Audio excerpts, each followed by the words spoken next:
यहाँ हर कहानी सिर्फ कहानी नहीं होती, यहाँ छुपे होते हैं राज, जुनून और खतरनाक रिश्ते। जहाँ प्यार हदें पार कर जाता है और भरोसा एक पल में टूट जाता है। ये दुनिया है पावर, पैशन और धोखे की, जहाँ हर चेहरा मासूम नहीं और हर रिश्ता सच्चा नहीं।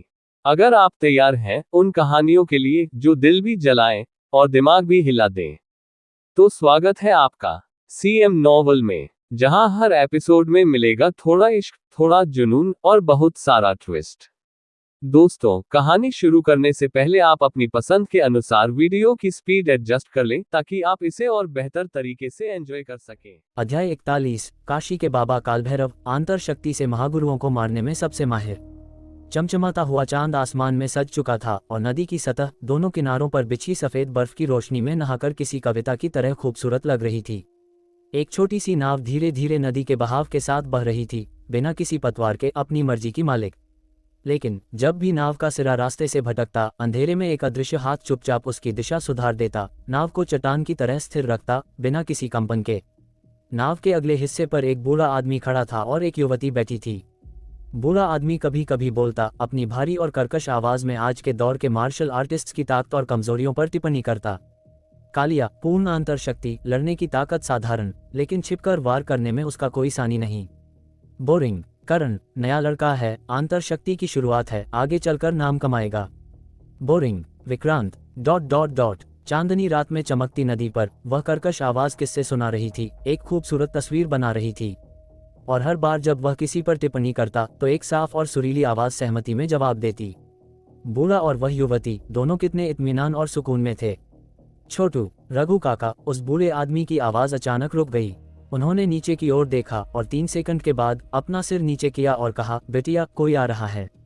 पूजा ने सिर हिलाया, कोई घबराहट नहीं दिखाए। इस विशाल नदी पर चमकते चांद के नीचे अगर कोई और भी नाव चलाकर चांदनी का लुत्फ उठा रहा हो तो इसमें कोई अचरज की बात नहीं थी। लेकिन तभी नीचे की तरफ से एक गीत की धुन हवा में तैरती हुई आई, जिसकी आवाज साफ और साफ होती जा रही थी। रोज जाम हो हाथों में, हर सुबह बागीचे में फूल खिलें। गाऊं, नाचूं, मगन रहूं, बस अपनी धुन में मस्त रहूं। मुझे आज़ादी सबसे प्यारी है। जैसे ही ये 2 पंक्तियां खत्म हुई, पूजा ने चांदनी में साफ देखा कि नीचे नदी पर एक शख्स छोटी सी नाव को ऊपर की ओर खेता हुआ आ रहा है। और तो और वह शख्स बांस की पतवार को बड़े ही लापरवाही से चला रहा था, फिर भी उसके नीचे की छोटी नाव तेज रफ्तार से आगे बढ़ रही थी। इतिहास के पन्नों में कितने सपने दफन हुए, इस नश्वर दुनिया में कितने ही हुनरमंद आए और गए। हिसाब किताब की जरूरत नहीं, बस इस पल को जी लो। क्या नज़ारा है, क्या बात है। जैसे ही उस शख्स की आवाज़ धीमी हुई, दोनों नावें एक दूसरे के बिल्कुल करीब से गुजरी। पूजा ने साफ देखा कि चमकते चांद के नीचे उस शख्स ने बांस का एक पुराना चोगा पहना हुआ था, फिर भी इस कड़ाके की ठंड में चोगे के नीचे उसने सिर्फ हाफ पैंट और टी शर्ट पहन रखी थी। जैसे ही पूजा ने उसकी ओर देखा, उस शख्स ने भी पलट कर देखा। वह एक अधेड़ उम्र का आदमी लग रहा था। पूजा का चेहरा देखने के बाद हालांकि वह 2-3 सेकंड के लिए हैरान रह गया, लेकिन उसने जल्दी ही अपनी बांस की पतवार फिर से चलानी शुरू कर दी और विशाल अंधेरी नदी में कहीं ओझल हो गया। रघु काका, क्या आप उसे पहचानते हैं? बूढ़े ने सिर हिलाया। काशी के बाबा कालभैरव, पूर्ण आंतर शक्ति, आंतर और बाहरी दोनों कलाओं के माहिर। आंतर शक्ति से किसी महागुरु को मारने में उनका कोई मुकाबला नहीं। अगर मौत की लड़ाई हुई तो वह जिंदा बचेंगे और मैं मारा जाऊंगा। आप भी उनका मुकाबला नहीं कर सकते। पूजा ने हल्के से कहा, अपनी हथेली पर थोड़ी टिकाते हुए। कितना दिलचस्प है। बोलने के बाद उसने पीछे मुड़कर उस दिशा में देखा जहां वह छोटी नाव गायब हुई थी। अपने होठों को थोड़ा खोला और शांत, भावहीन चेहरे के साथ पूछा, तो फिर अगर देवांश ठाकुर का सामना उनसे हुआ तो क्या उसकी मौत पक्की नहीं है? ये बूढ़ा नौकर देख सकता है कि वह जिस दिशा में जा रहा है वह मुंबई है। बहुत मुमकिन है कि उसे सिंघानिया परिवार ने बुलाया हो। बूढ़े ने अपना अनुमान बताया, फिर पूछा, बिटिया, क्या हमें वापस मुड़ना चाहिए? पूजा मुस्कुराई और सिर हिलाया, जरूरत नहीं, ये रास्ता ज्यादा मजेदार है। तो वह छोटी नाव बहाव के साथ बहती रही और धीरे धीरे बर्फीली रात में दूर कहीं खो गई। जब देवांश ठाकुर मालाबार हिल की चोटी पर लौटा तो उसने देखा कि एक शख्स नकली शिखर पर खड़ा है, जिसने शानदार ड्रेस पहन रखी है, बाहें बांधे हुए ठंडी हवा में मुंबई शहर के शानदार नज़ारे को निहार रहा है। रिया कपूर ने अपने पीछे आहट सुनी। ये देखकर कि वह देवांश है, वह मुस्कुराई और उसकी ओर बढ़ी। मेरा इंतजार कर रही थी? देवांश ने पूछा। जरूरी नहीं, मैंने बस अंदर जरूरत का सामान जमाया, बाहर आई, थोड़ी देर खड़ी रही और तुम आ गए, रिया ने मुस्कुराते हुए कहा। देवांश ने सिर हिलाया, शुक्रिया। तुम दोपहर में जल्दी में चले गए थे और तुम्हें आंगन के गेट का पासवर्ड और फिंगरप्रिंट बदलने का समय नहीं मिला। चलो मैं तुम्हारे लिए अभी बदल देती हूँ।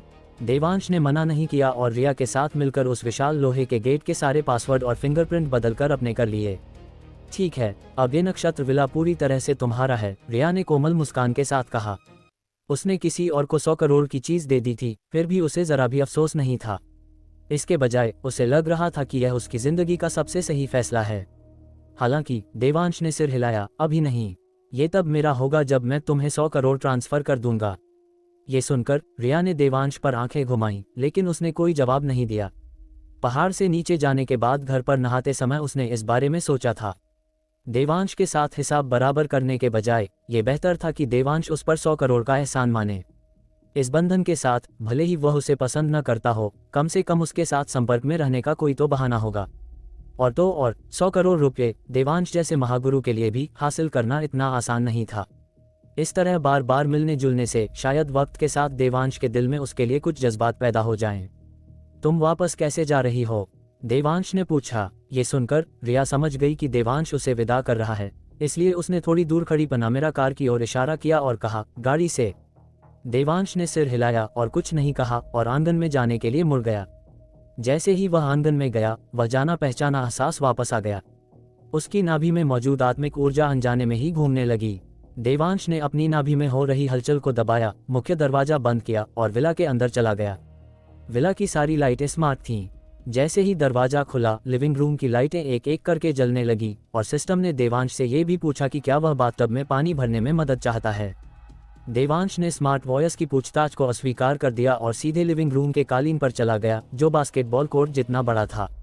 वह बैठ गया, अपनी आंखें बंद कर लीं और अंदरूनी तौर पर अपनी नाभि का निरीक्षण करने लगा। उसे पहले देखने का मौका नहीं मिला था, लेकिन अब बारीकी से जांच करने पर उसने पाया कि उसकी नाभि में घूम रही आत्मिक ऊर्जा हर चक्कर के साथ पहले की तुलना में एक हिस्सा बढ़ रही थी। हालांकि यह एक हिस्सा बहुत ही छोटा था, न के बराबर, लेकिन इसने देवांश को बुरी तरह चौंका दिया। ये पहले भी बताया गया था कि आत्मिक ऊर्जा का अपने आप घूमना एक ऐसी घटना थी जो केवल दक्ष स्तर के 10वें चरण में दिखाई देती थी।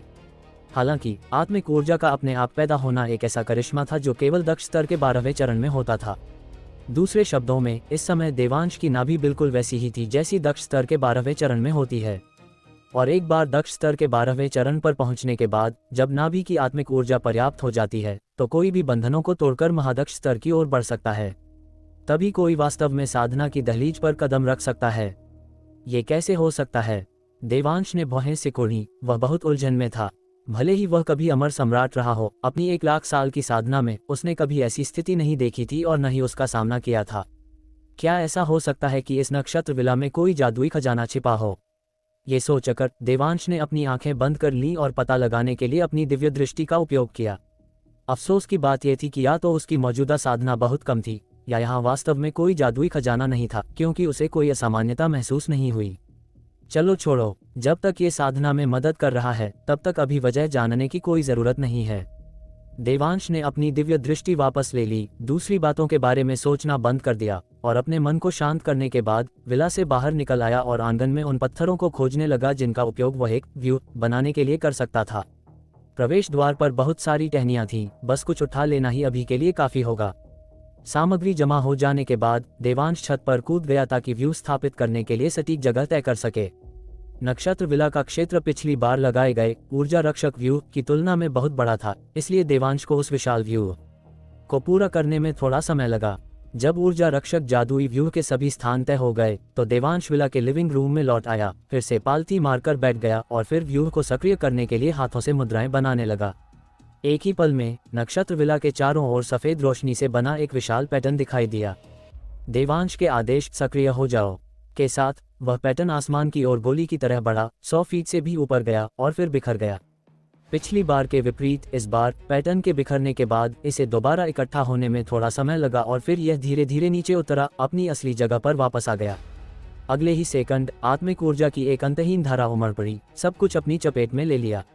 यहाँ तक कि देवांश, जिसका मन चट्टान की तरह दृढ़ था, इस नज़ारे को देखकर एक जानी पहचानी मुस्कान बिखेरने से खुद को रोक नहीं पाया। हालांकि जैसे ही वह आकाश भक्षण सूत्र को सक्रिय करने वाला था, ऊर्जा रक्षक व्यू बनाने वाले पत्थर और टहनियां अचानक फट गईं और वह व्यू तुरंत गायब हो गया। देवांश कई सेकंड तक सन्न रह गया, इससे पहले कि वह इस दिल तोड़ने वाली सच्चाई को स्वीकार कर पाता। उफ! देवांश ने आह भरी, सिर हिलाया, खड़ा हुआ और स्मार्ट वॉइस असिस्टेंट से कहा, मेरे लिए पानी भर दो, मुझे नहाना है। उसके पास अभी 50 लाख थे। वापस आने से पहले उसने व्यू स्थापित करने के लिए कुछ सोना, पत्थर और जेड खरीदने के बारे में सोचा था, लेकिन उसने अंततः उस विचार को छोड़ दिया क्योंकि उसके पास उन पैसों का एक और उपयोग था, सिया के लिए घर खरीदना। वह सिया के स्वभाव को जानता था।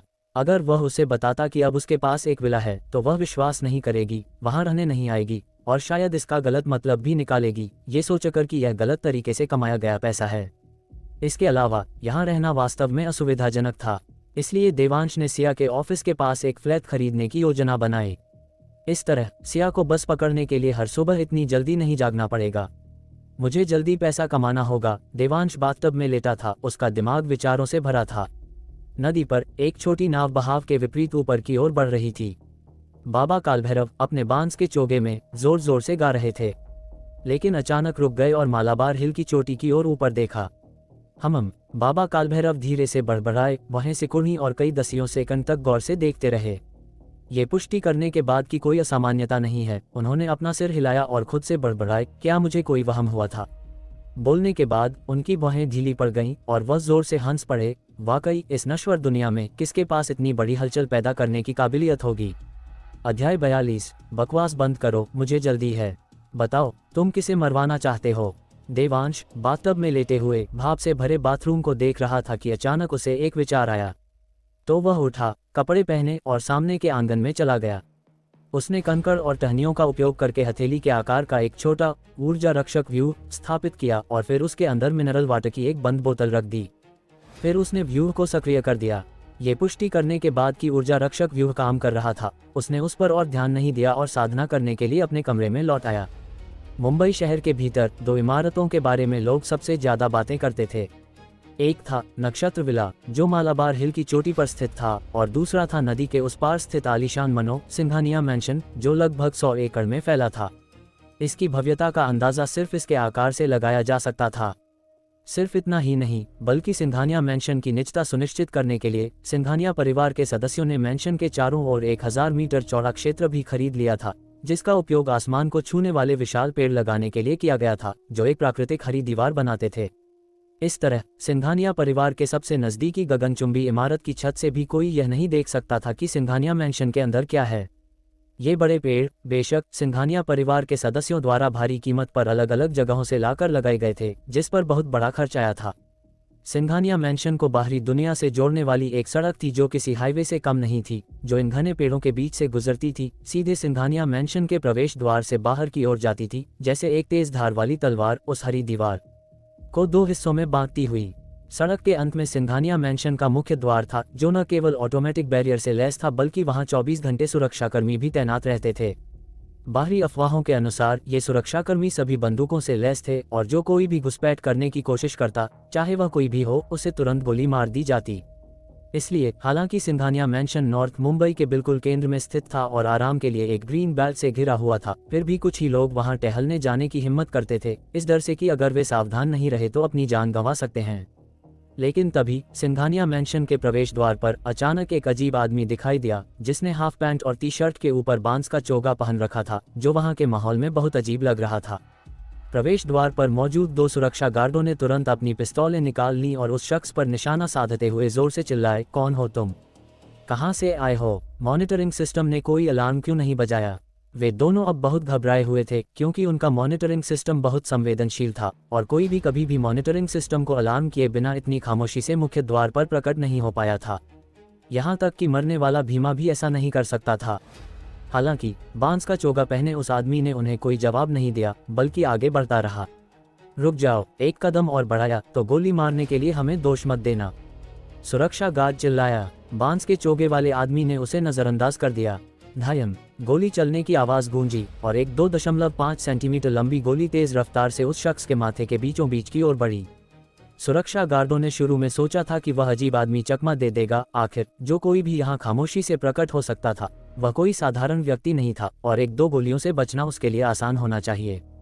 उन्होंने लगातार फायरिंग की तैयारी भी कर ली थी। लेकिन गोली चलने के बाद वे ये देखकर हैरान रह गए कि उस बंदे ने चकमा नहीं दिया बल्कि आगे बढ़ता रहा, जिससे गोली सीधे उसके माथे पर लगी। ये देखकर उन दोनों ने राहत की सांस ली।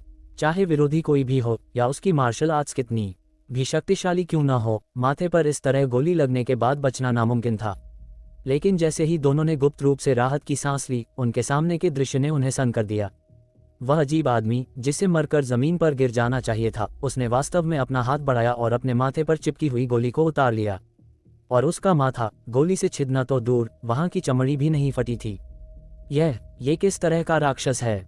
वे दोनों घबरा गए, बार बार पीछे हटते हुए बैकअप के लिए चिल्लाने लगे। अगर बड़े साहब बलराज ने उस समय मेरे बेटे की जान न बचाई होती तो सिर्फ उस गोली के लिए मैं पूरे सिंघानिया खानदान को मिटा देता, बांस के चोगे वाले आदमी ने आखिरकार कहा। ये देखकर कि वे दोनों जवाब देने के लिए बहुत डरे हुए हैं, बांस के चोगे वाले आदमी ने और शब्द बर्बाद नहीं किए। उसने दोनों को एक तरफ धक्का दिया और फिर अपनी पार्श्विक शक्ति का उपयोग करते हुए उस कसकर बंद लोहे के गेट को जबरदस्ती खोल दिया। जाओ बलराज, सिंघानिया से कहो कि बाबा कालभैरव आ गए हैं। बाबा कालभैरव ने अंदर चलते हुए कहा, उन दोनों की ओर एक बार भी देखे बिना। Singhania global hospital. बलराज सिंघानिया ने अभी अपने बेटे का कंबल ठीक ही किया था कि वार्ड का दरवाजा मुकेश सिंघानिया ने जोर से धक्का देकर खोल दिया। मैंने तुम्हें कितनी बार कहा है, जब कुछ होता है तो घबराया मत करो। तुम इतने बड़े हो गए हो, फिर भी इतनी लापरवाही क्यों? बलराज ने भारी आवाज में डांटा। मुकेश हौंफ रहा था, उसके पास माफी मांगने का समय नहीं था और उसने सीधे कहा, भैया बाबा कालभैरव मैंशन पहुंच गए हैं। क्या? बलराज, जिसने अभी कहा था कि कुछ होने पर घबराना नहीं चाहिए, तुरंत दहाड़ा, फिर बिना एक शब्द कहे वार्ड से बाहर भागा। भागते हुए पूछा, क्या उन्होंने यह नहीं कहा था कि वे कल आएंगे? वे आज रात यहाँ क्यों हैं? मुकेश उसके पीछे पीछे हौंफता हुआ आया। वे आधी रात के ठीक बाद दाखिल हुए तो वास्तव में कल ही तो है। बलराज, जब वे सिंघानिया मैंशन पहुंचे तो उन्होंने देखा कि बाबा कालभैरव अपने बांस के चोगे में आंगन में बैठे मजे से मांस खा रहे हैं और शराब पी रहे हैं, और सिंघानिया परिवार के दर्जनों सदस्य, बच्चे और बूढ़े पास खड़े हैं, सांस लेने की भी हिम्मत नहीं कर रहे। बाबा कालभैरव ने बलराज को आते देखा और पूछा, क्या तुम बलराज हो?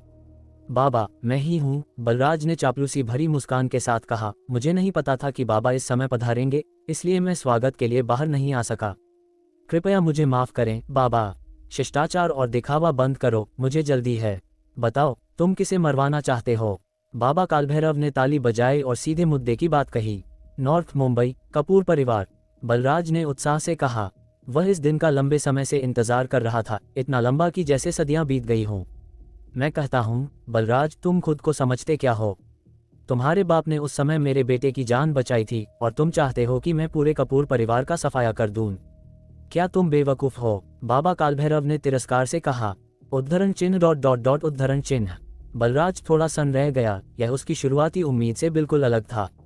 3, ज्यादा से ज्यादा मैं तुम्हारे लिए 3 लोगों को मारूंगा और फिर मेरे बेटे की जान बचाने का एहसान चुक जाएगा। बाबा कालभैरव ने 3 उंगलियां फैलाईं। ठीक है, 3 ही सही। बाबा, मुझे सोचने दें कि किन 3 को मारना है। बलराज ने अपने दिमाग में जल्दी से सोचा और जल्द ही जवाब दिया। जगदीश कपूर, मास्टर वाघ, देवांश भाई। जब तक ये 3 मारे जाएंगे, कपूर परिवार अपना सहारा खो देगा और लाजिमी तौर पर उसके सिंघानिया परिवार की संपत्ति बन जाएगा। और एक बार कपूर परिवार गिर गया तो उस 2 कौड़ी की औरत का परिवार अपना समर्थन खो देगा और उसके पूरे परिवार को मारना और भी आसान हो जाएगा। इनमें कोई महिला या बच्चा तो नहीं है ना? उनकी खुद की पत्नी और बच्चे थे, इसलिए वे महिलाओं या बच्चों को नहीं मारते थे, यह उनका उसूल था। नहीं, ठीक है। फोटो, पता। बाबा कालभैरव सीधे और सरल थे। यह बलराज थोड़ा परेशान था। पहले 2 से निपटना आसान है, लेकिन मुख्य मुद्दा ये देवांश भाई है, हमें अभी तक उसकी असली पहचान नहीं पता है। बाबा कालभैरव को भौहें सिकोड़ते देख बलराज ने तुरंत जोड़ा, लेकिन मैं गारंटी देता हूँ कि जैसे ही बाबा कदम उठाएंगे वह निश्चित रूप से सामने आ जाएगा। ठीक है, तो क्रम से चलते हैं। बाबा कालभैरव ने अपने फोन पर तस्वीरों की ओर इशारा किया और पूछा, यह मास्टर वाघ अभी कहाँ है? बलराज द्वारा बाबा कालभैरव को पता देने के बाद उसने मुकेश को एक तरफ खींचा और निर्देश दिया, बाद में तुम लोगों को लेकर बाबा के पीछे जाना। जब बाबा मास्टर वाघ से निपट रहे हों, तुम जाकर उस बदबूदार कुतिया के परिवार को पकड़ लेना। याद रखना, मुझे वे जिंदा चाहिए। क्या उसने कपूर परिवार की मदद करके मेरे बेटे को अपाहिज नहीं बनाया? अच्छा, तो मैं चाहता हूं कि वह मेरे बेटे के सामने घुटने टेके और अपनी आंखों से देखे कि मैं कैसे धीरे धीरे उसकी बेटी के हाथ पैर तोड़ता हूं। फिर मैं उसे कोठे पर बेच दूंगा ताकि वह आत्महत्या भी न कर सके और उसे पूरी जिंदगी एक वेश्या बनकर रहना पड़े। मुकेश ने अपने बड़े भाई के काले पड़ चुके चेहरे को देखा और उसकी रीढ़ में सिहरन दौड़ गई। वह जानता था कि उसका बड़ा भाई अपने कामों में क्रूर और बेईमान था, इसलिए उसने उसकी आज्ञा का उल्लंघन करने की हिम्मत नहीं की और तुरंत सिर हिलाया। ठीक है, मैं अभी लोगों को इकट्ठा करता हूँ। सिया, तू 2 कौड़ी की औरत, मैं तेरी जिंदगी मौत से भी बदतर बना दूंगा। अध्याय 43। मिस, तुरंत गुरु देवांश से संपर्क करें, भाभी मुसीबत में हैं। जब सिया ने ज़ारा और देवांश को विदा किया तो उसने जल्दी से घर साफ किया। जैसे ही वह पीहू को नहलाने वाली थी, उसकी कंपनी से कॉल आया कि जो प्रमोशनल वीडियो उसने कल रात देर तक जागकर बनाया था वह संतोषजनक नहीं है और उसे आज रात ही उसे ठीक करना होगा। सिया के पास कोई विकल्प नहीं था, उसे देशमुख आजी को पीहू की देखभाल करने की तकलीफ देनी पड़ी, जबकि वह खुद कंपनी चली गई। नतीजतन वह आधी रात तक व्यस्त रही। मूल रूप से उसने सोचा कि रात भर कंपनी में ही रुक जाए, लेकिन उसे पीहू की चिंता थी, इसलिए अंत में उसने पैसे खर्च किए और घर के लिए टैक्सी ले ली। वह कल रात भर जागी थी और आज पूरा दिन उसे आराम नहीं मिला था। कार में बैठने के कुछ ही देर बाद वह सो गई और केवल तभी जागी जब ड्राइवर ने रुकने पर उसे पुकारा और किराया मांगा। कुछ कदम चलने के बाद उसे एहसास हुआ कि कुछ गड़बड़ है। ये सोसाइटी का मुख्य द्वार नहीं बल्कि पिछला गेट था। इसका मतलब था कि उसे घर पहुंचने के लिए अभी भी पूरी सोसाइटी को पार करना होगा। जा चुकी टैक्सी को देखते हुए सिया डरी हुई थी, लेकिन वह केवल हिम्मत जुटा सकती थी और सोसाइटी के अंदर चल पड़ी। गनीमत थी कि सोसाइटी में लोग रहते थे और यह अपेक्षाकृत सुरक्षित थी। हालांकि सोसाइटी में दाखिल होने के कुछ ही देर बाद उसने अपने पीछे तेज कदमों की आहट सुनी और ऐसा लग रहा था कि वे उसकी ओर दौड़ रहे हैं। सिया ने सोचा भी नहीं, उसने पीछे मुड़कर देखे बिना आगे दौड़ लगा दी।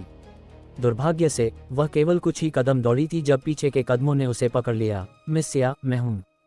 सिया ने डर के मारे अपनी आंखें बंद कर ली थीं, लेकिन इन शब्दों को सुनने के बाद उसने उन्हें खोल दिया। मास्टर वाघ, आप यहाँ क्यों हैं? अपने पति को फोन करो और उसे जल्दी आने के लिए कहो, मास्टर वाघ ने सिया के सवाल का जवाब न देते हुए चिंतित चेहरे के साथ कहा। बोलने के बाद वह मुने और गंभीर चेहरे के साथ दूर अंधेरे में देखने लगे। किसी का भी आना बेकार है, तुम्हें आज रात मरना ही होगा। अंधेरे से एक गहरी आवाज आई। फिर सिया ने एक ऐसा नज़ारा देखा जिसे वह कभी नहीं भूल पाएगी। हाफ पैंट और टी शर्ट और उसके ऊपर एक बांस का चोगा। इस बर्फीली दुनिया में इसने एक जबरदस्त दृश्य पैदा किया, लेकिन जिस बात ने सिया को जमा दिया वह थी उस शख्स की बात। वह मुझे मारने आया है। सिया हक्की बक्की रह गई। जाहिर है उसने मास्टर वाघ से कही गई बाबा कालभैरव की बात को अपने लिए समझ लिया। लेकिन वह मुझे क्यों मारना चाहता है? सिया बहुत उलझन में थी, लेकिन जल्द ही वह समझ गई। यह जरूर तब हुआ होगा जब उसने देवांश को घर पर खाने के लिए बुलाया था, उसी ने उस शख्स को आकर्षित किया।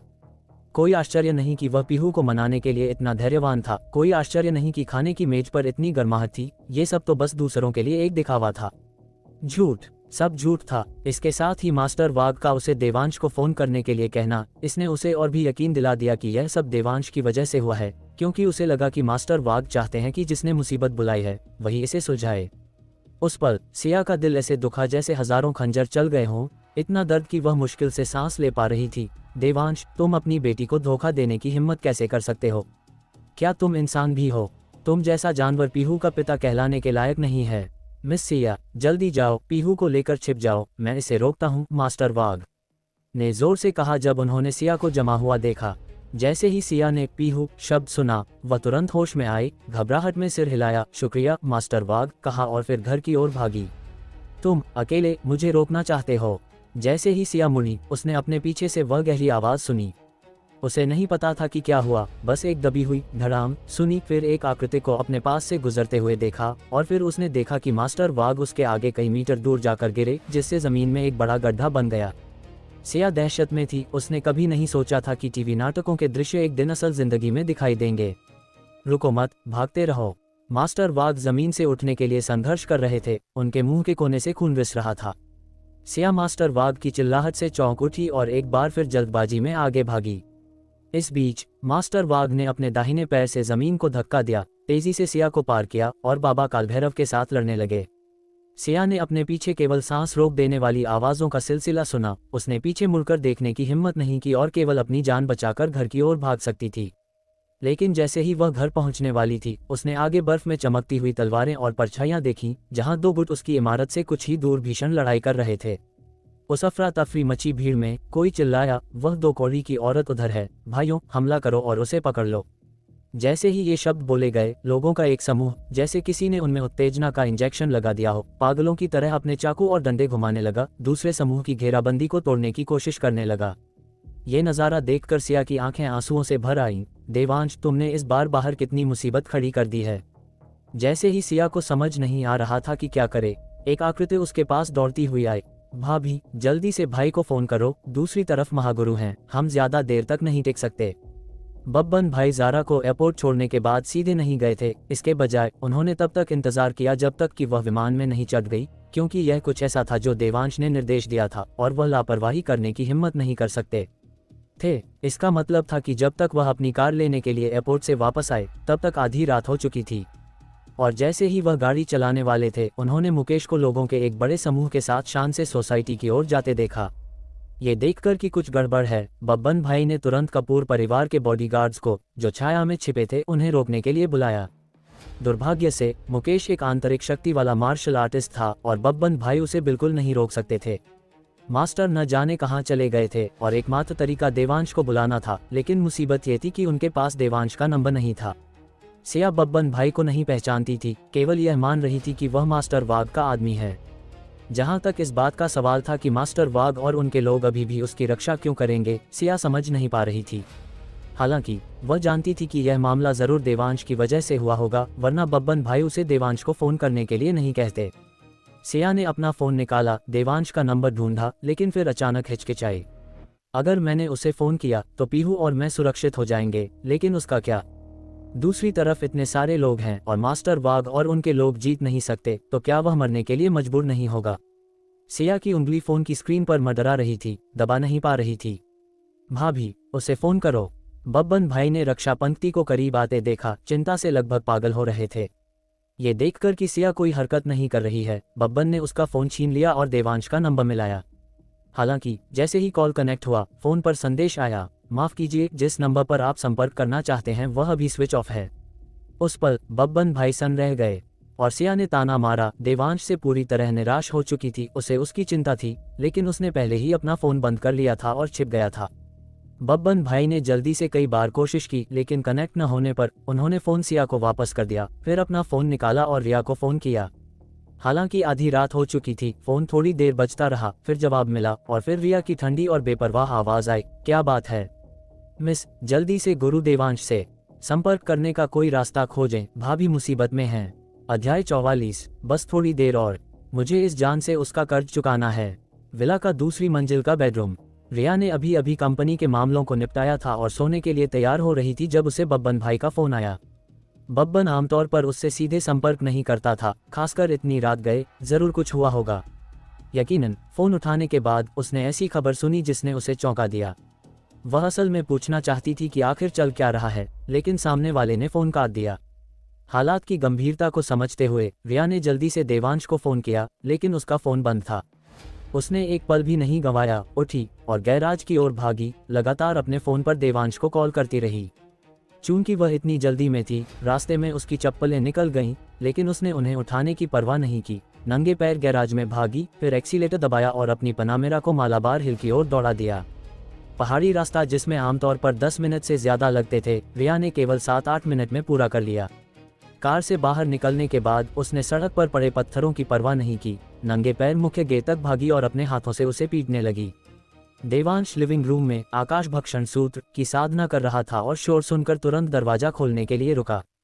कुछ गड़बड़ है, बब्बन ने कहा कि मिस सिया मुसीबत में हैं और वे उन्हें रोक नहीं पा रहे हैं। रिया ने संक्षेप में कहा, कार में बैठो, मैं तुम्हें ले चलती हूँ। इससे पहले कि वह अपना वाक्य पूरा कर पाती, उसने देखा कि देवांश चट्टान की ओर सरपट दौड़ा, फिर छलांग लगाई, मालाबार हिल की चोटी से सीधे नीचे कूद गया। वह इतनी डर गई कि उसने जल्दी से पीछा किया, केवल ये देखने के लिए कि देवांश पहले ही नीचे उतर चुका था। पहाड़ की तलहटी में एक बड़ा गड्ढा बना दिया था और बिना रुके वह पहले से ही शहर के बाहरी इलाके की ओर भाग रहा था। रिया को सिया और बच्ची की चिंता थी। अपने पैरों को नजरअंदाज करते हुए जो घर्षण से खून से लथपथ थे, उसने पनामेरा को फिर से स्टार्ट किया, एक शानदार ड्रिफ्ट मारा और पहाड़ से नीचे तेजी से गाड़ी भगा दी। उसी समय उसने अपने दादाजी को भी फोन किया। जगदीश कपूर जरूर सो रहे होंगे, क्योंकि उन्होंने दूसरी बार में फोन उठाया। दादाजी, कोई गुरु देवांश की पत्नी पर हमला कर रहा है और मास्टर वाघ और बाकी लोग उन्हें रोक नहीं पा रहे हैं। क्या जगदीश कपूर की आवाज आई, जो साफ तौर पर गुस्से से भरी थी। बदमाशों, क्या तुम्हें लगता है कि मेरे कपूर परिवार में कोई नहीं है? संजय, आदमियों को इकट्ठा करो और मेरे साथ चलो। जगदीश कपूर ने फोन काट दिया और रिया ने अपने दादाजी की व्यवस्थाओं के बारे में नहीं पूछा, इसके बजाय फोन को एक तरफ फेंक दिया और ड्राइविंग पर ध्यान केंद्रित किया। सोसाइटी के पिछले गेट के पास आसमान में चांदी जैसा चांद लटका था और जमीन सफेद बर्फ से ढकी थी। मास्टर वाघ लोहे जैसी हथेलियों का इस्तेमाल करते हुए बाबा कालभैरव के साथ 10 से ज्यादा वार कर चुके थे जब उन्होंने एक मौका देखा और बाबा के सीने पर हथेली मारी, जिससे एक दबी हुई आवाज आई। यह आवाज सुनकर मास्टर वाघ का दिल खुशी से भर गया। उन्होंने सोचा, ये हथेली खाने के बाद भले ही तुम लोहे के बने हो, तुम घायल तो होगे ही, लेकिन इससे पहले कि वे जश्न मना पाते, बाबा कालभैरव ने, मानो कुछ हुआ ही न हो, उन्हें मुक्का मारा, जिससे वे करीब 20-25 मीटर दूर जा गिरे और जब वे गिरे तो उन्होंने जमीन में गहरा गड्ढा बना दिया। ये कैसे मुमकिन है? मास्टर वाघ के होठों से खून बह रहा था, उनकी आंखें अविश्वास से चौड़ी थीं। तुम आखिर हो कौन? मूल रूप से इस नश्वर दुनिया का यात्री हूँ, न भूतों को मानता हूँ न देवताओं को, ये जीवन सुंदर सपनों से भरा है। काशी का एक मछुआरा, बाबा कालभैरव ने अपने कंधों पर बांस का चोगा हिलाते हुए बिना किसी भावना के कहा। उद्धरण चिन्ह ... उद्धरण चिन्ह। ये सुनकर मास्टर वाघ की आंखें लगभग बाहर निकल आईं। तुम काशी के बाबा कालभैरव हो, वह बाबा जो आंतर और बाहरी दोनों ताकतों की साधना करते हैं, जिनके पास जन्मजात सुरक्षा कवच है और जो आंतर शक्ति से महागुरुओं को मारने में सबसे माहिर हैं। मुझे अब पहचानना थोड़ी बेवकूफ़ी है, बाबा कालभैरव ने उदासीनता से कहा। कोई आश्चर्य नहीं, कोई आश्चर्य नहीं। बाबा की पहचान जानने के बाद मास्टर वाघ की उठने की सारी इच्छा खत्म हो गई। सीधे उस गहरे गड्ढे में बैठ गए, सिर हिलाया और आह भरी। कोई आश्चर्य नहीं कि मेरी हथेली ने तुम्हें कोई नुकसान नहीं पहुंचाया, मैं तो बस अपने तुच्छ कौशल का प्रदर्शन कर रहा था। चूंकि तुमने अपनी किस्मत स्वीकार कर ली है तो अपनी जान खुद ले लो ताकि तड़पना न पड़े, बाबा कालभैरव ने ठंडेपन से कहा।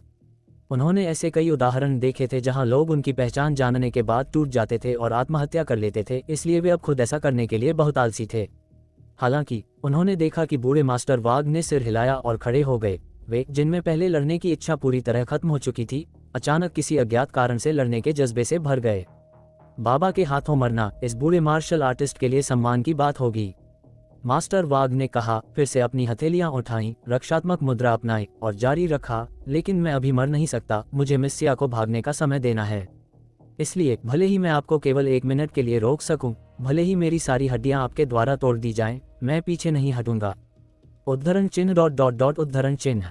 बाबा कालभैरव के काले चेहरे पर भावना की एक हल्की सी झलक दिखाई दी, लेकिन वे जल्दी ही दृढ़ हो गए। अपनी मुट्ठी उठाए और मास्टर वाघ पर जोरदार हमला किया। तो फिर नर्क में जाओ।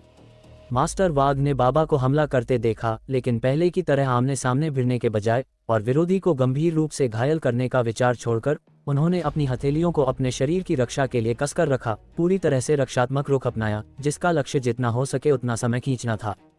तो बाबा के आने वाले मौके का सामना करते हुए मास्टर वाघ ने पहले अपनी बाईं हथेली से दाईं ओर धक्का दिया, फिर पीछे हटते हुए मौके को रोकने के लिए अपनी दाहिनी हथेली का उपयोग किया। इसे दाईं ओर खींचते रहे जब तक मुक्का उन्हें लगा। वह उनके दिल के ऊपर अपनी मूल स्थिति से भटक चुका था और इसके बजाय उनकी दाहिनी छाती पर लगा।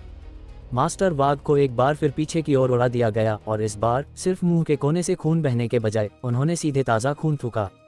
लेकिन इस बार वे बहुत जल्दी उठे और अपने शरीर के दर्द को नज़रअंदाज करते हुए वे सक्रिय रूप से बाबा की ओर बढ़े। वे अब पीछे नहीं हट सकते थे, उन्हें बाबा को यहाँ उलझाए रखना था। मैंने अभी अपनी ताकत का केवल 40% इस्तेमाल किया और तुम्हारी पसलियां पहले ही टूट चुकी हैं। अगर तुम ऐसे ही करते रहे तो तुम्हारी पसलियां तुम्हारे फेफड़ों को छेद देंगी और तुम्हें मौत से भी बदतर दर्द सहना होगा। बाबा कालभैरव ने पास आते हुए उन्हें सलाह दी, अपनी जान खुद ले लो, इतना दर्द नहीं होगा। ही हालांकि मास्टर वाघ मुस्कुराए, अपने खून से सने दांत दिखाते हुए और हंसे, बस थोड़ी देर और, जब मैं और बर्दाश्त नहीं कर पाऊंगा तब अपनी जान लेना भी देर नहीं होगी। जिद्दी बेवकूफ। हालांकि बाबा कालभैरव प्रभावित थे, फिर भी उन्होंने अपनी मुट्ठी उठाई और मास्टर वाघ पर फिर से हमला किया। इस बार मास्टर वाघ ने अपनी हथेलियों को अपने सामने रखा और मुक्का लगने के बाद उन्होंने दोनों हाथों का उपयोग करके बाबा की मुट्ठी को जकड़ने की कोशिश की। उन्होंने संपर्क तो किया, लेकिन उनकी ताकत बाबा को रोकने के लिए काफी नहीं थी। एक दबी हुई धड़ाम के साथ मास्टर वाघ को पीछे की ओर उड़ा दिया गया, हवा में ही ताज़ा खून का एक घूंट थूकते हुए, चमकती चांदनी के नीचे एक भयानक नज़ारा पैदा करते हुए। जब मास्टर वाघ जमीन पर गिरे तो उन्होंने केवल 2 बार हौंफा, फिर से खड़े होने के लिए संघर्ष करने लगे। और उन्होंने इसे बहुत साफ सुना। उनकी छाती से कड़क कड़क की आवाज़ आई जो ये बता रही थी कि और भी पसलियां टूट रही हैं, अभी भी हार नहीं मान रहे, बस थोड़ी देर और। मास्टर वाघ ने अपनी हथेलियां उठाने के लिए संघर्ष किया, उनके चेहरे पर दर्द साफ था। बाबा कालभैरव ने सिर हिलाया और बिना किसी स्पष्ट हरकत के वे पल भर में मास्टर वाघ के सामने प्रकट हो गए। मास्टर वाघ ने हथेली से वार करके प्रतिक्रिया दी, लेकिन बाबा ने आसानी से उनकी कलाई पकड़ ली, फिर उसे धीरे से मरोड़ दिया। एक कुरकुरी आवाज के साथ मास्टर वाघ की बांह की हड्डी सीधे टूट गई। असाधारण दर्द ने मास्टर वाघ को आसमान की ओर चीखने पर मजबूर कर दिया, लेकिन बहुत जल्दी उन्होंने अपने दांत भींच लिए, दर्द को सहा, अपनी टूटी हुई बांह को पीछे की ओर मोड़ा और साथ ही बाबा के पीछे चले गए। अपनी दूसरी बांह बाबा की गर्दन के चारों ओर लपेट दी और अपने पैर बाबा के पैरों के चारों ओर उन्हें मजबूती से फंसाने की कोशिश करते हुए। उफ! बाबा कालभैरव ने यह नज़ारा देखकर आह भरी और पूछा, तुम्हारी मौत तो लिखी ही है, फिर इतना संघर्ष क्यों, इतना दर्द क्यों सह रहे हो? इतना कहकर बाबा ने केवल अपना शरीर हिलाया और मास्टर वाघ, जो उनसे लिपटे हुए थे, कागज के टुकड़े की तरह दूर जा गिरे, जमीन पर भारी आवाज के साथ टकराए और बहुत सारा खून थूका। इस समय उनके दोनों हाथ और पैरों के निचले हिस्से टूट चुके थे। फिर भी उन्होंने उस भीषण दर्द को सहा, अपने सिर को जमीन पर टिकाकर खुद को सहारा दिया और खड़े होने के लिए संघर्ष किया।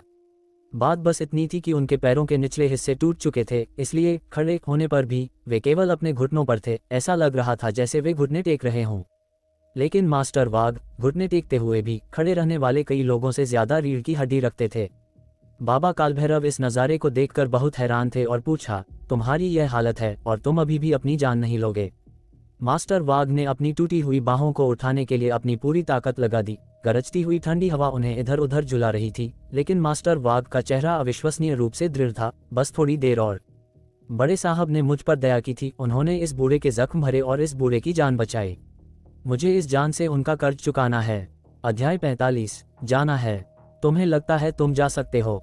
जब बब्बन भाई ने रिया का फोन काटा तो वह सिया को लेकर सोसाइटी के बाहर भागे, लेकिन इससे पहले कि वह 2 कदम दौड़ पाते, उन्होंने पाया कि सिया पीछे मुड़ गई है और भीड़ की ओर दौड़ रही है। भाभी, आप गलत रास्ते पर दौड़ रही हैं, मेरी बेटी अभी भी घर पर है, सिया ने जवाब दिया, फिर बिना एक पल सोचे अपने घर की ओर वापस दौड़ पड़ी। ये सुनकर बब्बन ने अपनी जांघ पर हाथ मारा और बिना किसी हिचकिचाहट के पीछे हो लिए। हालांकि जैसे ही वे दोनों सीढ़ियों से नीचे भागे, उन्होंने सीढ़ी से एक छोटी सी रोने की आवाज़ सुनी। मम्मा, हूँ, मुझे मम्मा चाहिए, हूँ, मुझे मम्मा चाहिए, मम्मा यहाँ है, पीहू डरो मत, मम्मा आ रही है। रोने की आवाज़ सुनकर सिया के दिल में एक टीस उठी और वह बेतहाशा सीढ़ियों की ओर भागी। लेकिन इससे पहले कि वह सीढ़ियों पर दौड़ पाती, उसने देखा कि एक अधेड़ उम्र का आदमी पीहू को बाहर ले जा रहा है। वह पीहू को एक हाथ से पकड़े हुए था, जबकि दूसरा हाथ पीहू की गर्दन के नीचे रखा था। ऐसा लग रहा था जैसे वह किसी भी पल उसका गला घोंट देगा। मेरी बेटी को छोड़ दो, उसे चोट मत पहुंचाना। सिया ने अपने हाथ फैलाए, एक भी कदम आगे बढ़ाने की हिम्मत नहीं की। मम्मा, हूँ, मम्मा। पीहू ने भी अपने हाथ फैलाए, रोते हुए और संघर्ष करते हुए। रोना बंद करो। मुकेश पीहू को पकड़े हुए चिढ़ गया और पीहू के चेहरे पर थप्पड़ मारा। तुम बहुत परेशान करती हो, अगर तुम फिर रोई तो मैं तुम्हारा गला घोंट दूंगा। सिया ने अपनी बेटी को पित्ते देखा और पागलों की तरह चिल्लाई। मुकेश के हाथों से अपनी बेटी को छीनने के लिए आगे बढ़ी, लेकिन इससे पहले कि वह करीब पहुंच पाती, मुकेश ने अपना पैर उठाया और उसके पेट में लात मारी, जिससे वह जमीन पर गिर पड़ी, जहां वह झींगे की तरह सिकुड़ गई, यहां तक कि एक आवाज भी नहीं निकाल सकी। पीहू मुकेश के थप्पड़ से सन रह गई थी और थोड़ी देर के लिए रोना भूल गई, लेकिन अपनी मां को पित्ते देख वह तुरंत फूट फूट कर रोने लगी, अपनी मां को गले लगाने के लिए हाथ बढ़ाते हुए। मम्मा, गंदा आदमी, मम्मा को मत मारो, हूँ, पापा मम्मा को बचाओ, हूँ। अपनी बेटी की चीखें सुनकर सिया का दिल ऐसे दुखा जैसे किसी ने चाकू से काट दिया हो। वह वास्तव में अपनी बेटी को बताना चाहती थी कि यह सब तुम्हारे पिता की वजह से है। उस जानवर पिता ने बहुत पहले ही अपना फोन बंद कर लिया है और छिप गया है। चाहे तुम कितना भी पुकारो, वह हम माँ बेटी को बचाने नहीं आएगा। लेकिन वह एक शब्द भी बोलने के लिए बहुत दर्द में थी, और भले ही वह बोल पाती, वह शायद इन शब्दों को अपने तक ही रखती। वह नहीं चाहती थी कि उसकी बेटी, जो अभी अभी खुश रहना सीखी थी, फिर से डरपोक और गुमसुम हो जाए। जहां तक बब्बन भाई का सवाल था, सिया को इतनी बुरी तरह पिटते देख उनकी हिम्मत नहीं हुई कि वे ऊपर जाकर मदद करें, इस डर से कि इससे सिया को और ज्यादा तकलीफ होगी। बब्बन, अपने आदमियों से कहो कि रुक जाएं, वरना मैं इस छोटे कमीने को मार डालूंगा। मुकेश बब्बन पर चिल्लाया। बब्बन डर गए थे कि मुकेश कोई लापरवाही न कर दे, इसलिए उन्होंने तुरंत कपूर परिवार के बॉडीगार्ड्स को रुकने के लिए कहा और फिर उन्होंने मुकेश को कोसा, तुम एक बच्ची को भी मारते हो, क्या तुम इंसान भी हो, साले कमीने। बब्बन, तुम कपूर परिवार के सिर्फ एक कुत्ते हो, तुम यहाँ क्या भौंक रहे हो? मुकेश ने तिरस्कार से कहा, वैसे भी उसके सगे बाप ने उसे मुझसे कहीं ज्यादा मारा था, मैं तो शायद ही कुछ कर रहा हूँ। ये सुनकर सिया की पुरानी यादें ताज़ा हो गईं, उसका दिल इतना दुखा कि सांस लेना मुश्किल हो गया और उसकी आंखों से बेतहाशा आंसू बहने लगे। बब्बन भी देवांश के पिछले हालात के बारे में जानते थे, लेकिन वे देवांश की इस तरह आलोचना करने की हिम्मत नहीं करेंगे। चाहे जो भी हो, पहले बच्ची को छोड़ दो, वह मासूम है, उसे छोड़ दूं। हाँ, मुकेश ने ठंडी सांस ली, गर्व से कहते हुए, मैं तुम्हें बताने से नहीं डरता, मेरे बड़े भाई ने मुझे उन दोनों को वापस लाने का निर्देश दिया है। वह चाहते हैं कि इस कुतिया के सामने उसकी बेटी के हाथ पैर एक एक करके अपने हाथों से तोड़ें, फिर वह उसे कोठे पर बेच देंगे ताकि वह अपनी पूरी जिंदगी एक वेश्या बनकर रहे। इतनी बेहतरीन योजना के साथ, बताओ, क्या मैं उसे जाने दे सकता हूँ? पीहू डर गई और रोने लगी और सिया डर के मारे कांपने लगी। उसने खड़े होने के लिए संघर्ष किया, उसका चेहरा आंसुओं से ढका हुआ था, उसका दिल निराशा से भरा था। मेरी बेटी मासूम है, जब तक तुम उसे जाने दोगे, मैं वो सब करूंगी जो तुम चाहोगे। लेकिन मुकेश ने उसे तिरस्कार के साथ खारिज कर दिया, उसे पहचानने की भी जहमत नहीं उठाई। हालांकि बब्बन भाई भी अंडरवर्ल्ड में चलते थे, लेकिन उस शख्स की योजना सुनकर उनकी रूह कांप गई। किस तरह का दरिंदा ऐसा काम कर सकता है? तो उन्होंने ठंडे चेहरे के साथ कहा, मेरी सलाह मानो और उसे जाने दो, वरना जब उसके पिता आएंगे तो तुम्हें पता भी नहीं चलेगा कि तुम कैसे मरे। उसका वो कचरा बाप, वह शायद कहीं शराब पी रहा होगा और जुआ खेल रहा होगा, क्या उसे अपनी पत्नी और बेटी की जान की परवाह है? बब्बन, क्या तुम मुझे हंसा हंसा कर मारना चाहते हो? मुकेश ने कहा और फिर वह वास्तव में जोर से हंसने से खुद को रोक नहीं पाया। ये सुनकर बब्बन सन रह गए और पूछा, तुम्हें उसकी पहचान नहीं पता? तुम यहाँ भीमा के मामले की वजह से नहीं हो? थूकता हूँ मैं, वह कचरा, उसकी क्या पहचान हो सकती है? मुकेश ने तिरस्कार से कहा, भीमा की बात करते हुए तुमने मुझे कुछ याद दिला दिया। बताओ, वह कौन सा विशेषज्ञ था जिसे तुमने पिछली बार काम पर रखा था, और वह अब कहाँ है? बाबा कालभैरव के समर्थन के साथ मुकेश का आत्मविश्वास वास्तव में बहुत मजबूत था। और बब्बन ये सुनकर अचानक समझ गए। कोई आश्चर्य नहीं कि उन्होंने भाभी और पीहू पर हाथ डालने की हिम्मत की। ये पता चला कि वे अभी भी देवांश की दूसरी पहचान नहीं जानते हैं। लेकिन अगर ऐसा है तो वे सिया और उसकी बेटी को निशाना क्यों बनाएंगे? बब्बन कपूर परिवार के सदस्यों की तरह अभी भी विक्रम सिंघानिया के मामले के बारे में नहीं जानते थे। बब्बन ने बस ठंडी सांस ली। अगर तुम मरना नहीं चाहते तो जल्दी से पीहू को जाने दो, वह शख्स जल्द ही यहाँ होगा। हाँ, गीदड़ भभकी, अगर उसमें दम है तो बस आने दो, देखते हैं कि मैं उसकी टांगें नहीं तोड़ता। चूंकि बाबा कालभैरव पास ही थे, मुकेश बिल्कुल भी नहीं डरा था। भले ही कोई महागुरु आ जाए, बाबा कालभैरव उसे मार सकते थे। और तो और मुंबई में कोई महागुरु था ही नहीं। ले चलो इन्हें, मुकेश ने आदेश दिया और फिर उसने पीहू को घसीटा। ये देखकर सिया ने अपने पेट के दर्द को नजरअंदाज किया और फिर से आगे लपकी। कमीनी औरत, तू मौत मांग रही है। मुकेश ने सिया को फिर से लात मारी और इससे पहले कि वह गिरती, उसने उसे जोर से थप्पड़ मारा, उसे जमीन पर गिरा दिया और बेहोश कर दिया। ये देखकर पीहू ने मुकेश का हाथ पकड़ा और काट लिया, लेकिन मुकेश ने उसे वापस थप्पड़ मारा, तुरंत उसे भी बेहोश कर दिया। छोटी कुतिया, तू मुझे काटने की हिम्मत करती है? जब बड़ा भाई तेरे हाथ पैर तोड़ देगा तो मैं किसी को उन्हें फिर से जोड़ने के लिए ढूंढूंगा, फिर तुझे बड़ा करूंगा और फिर तुझे तेरी माँ के साथ वेश्या बनने के लिए कोठे पर बेच दूंगा, मुकेश ने कहा और फिर वह सिया और उसकी बेटी को ले जाने वाला था। बब्बन ने उसे रोकने की कोशिश की, लेकिन मुकेश ने उसे केवल एक हाथ से जमीन पर गिरा दिया। वह कुछ नहीं कर सकता था। मुकेश एक आंतरिक शक्ति वाला मार्शल आर्टिस्ट था। बब्बन को पीटना उसके लिए बाएं हाथ का खेल था। हम अपनी औकात से ज्यादा उछल रहे हो। उन्हें वापस भेजने के बाद मैं वापस आऊंगा और तुमसे आराम से निपटूंगा, चलो। मुकेश ने हाथ हिलाया, एक विजयी सेनापति की तरह जीत के साथ लौटने की तैयारी करते हुए। जाना है, एक ठंडी आवाज आए, क्या तुम्हें लगता है तुम जा सकते हो? अध्याय 46। अगर किसी ने तुम्हें और तुम्हारी बेटी को नुकसान पहुंचाया तो मैं, देवांश ठाकुर, उनके पूरे खानदान को मिटा दूंगा। कौन बोल रहा है? मुकेश सिंघानिया ने अपनी नजरें चारों तरफ दौड़ाईं, लेकिन उसे कोई दिखाई नहीं दिया।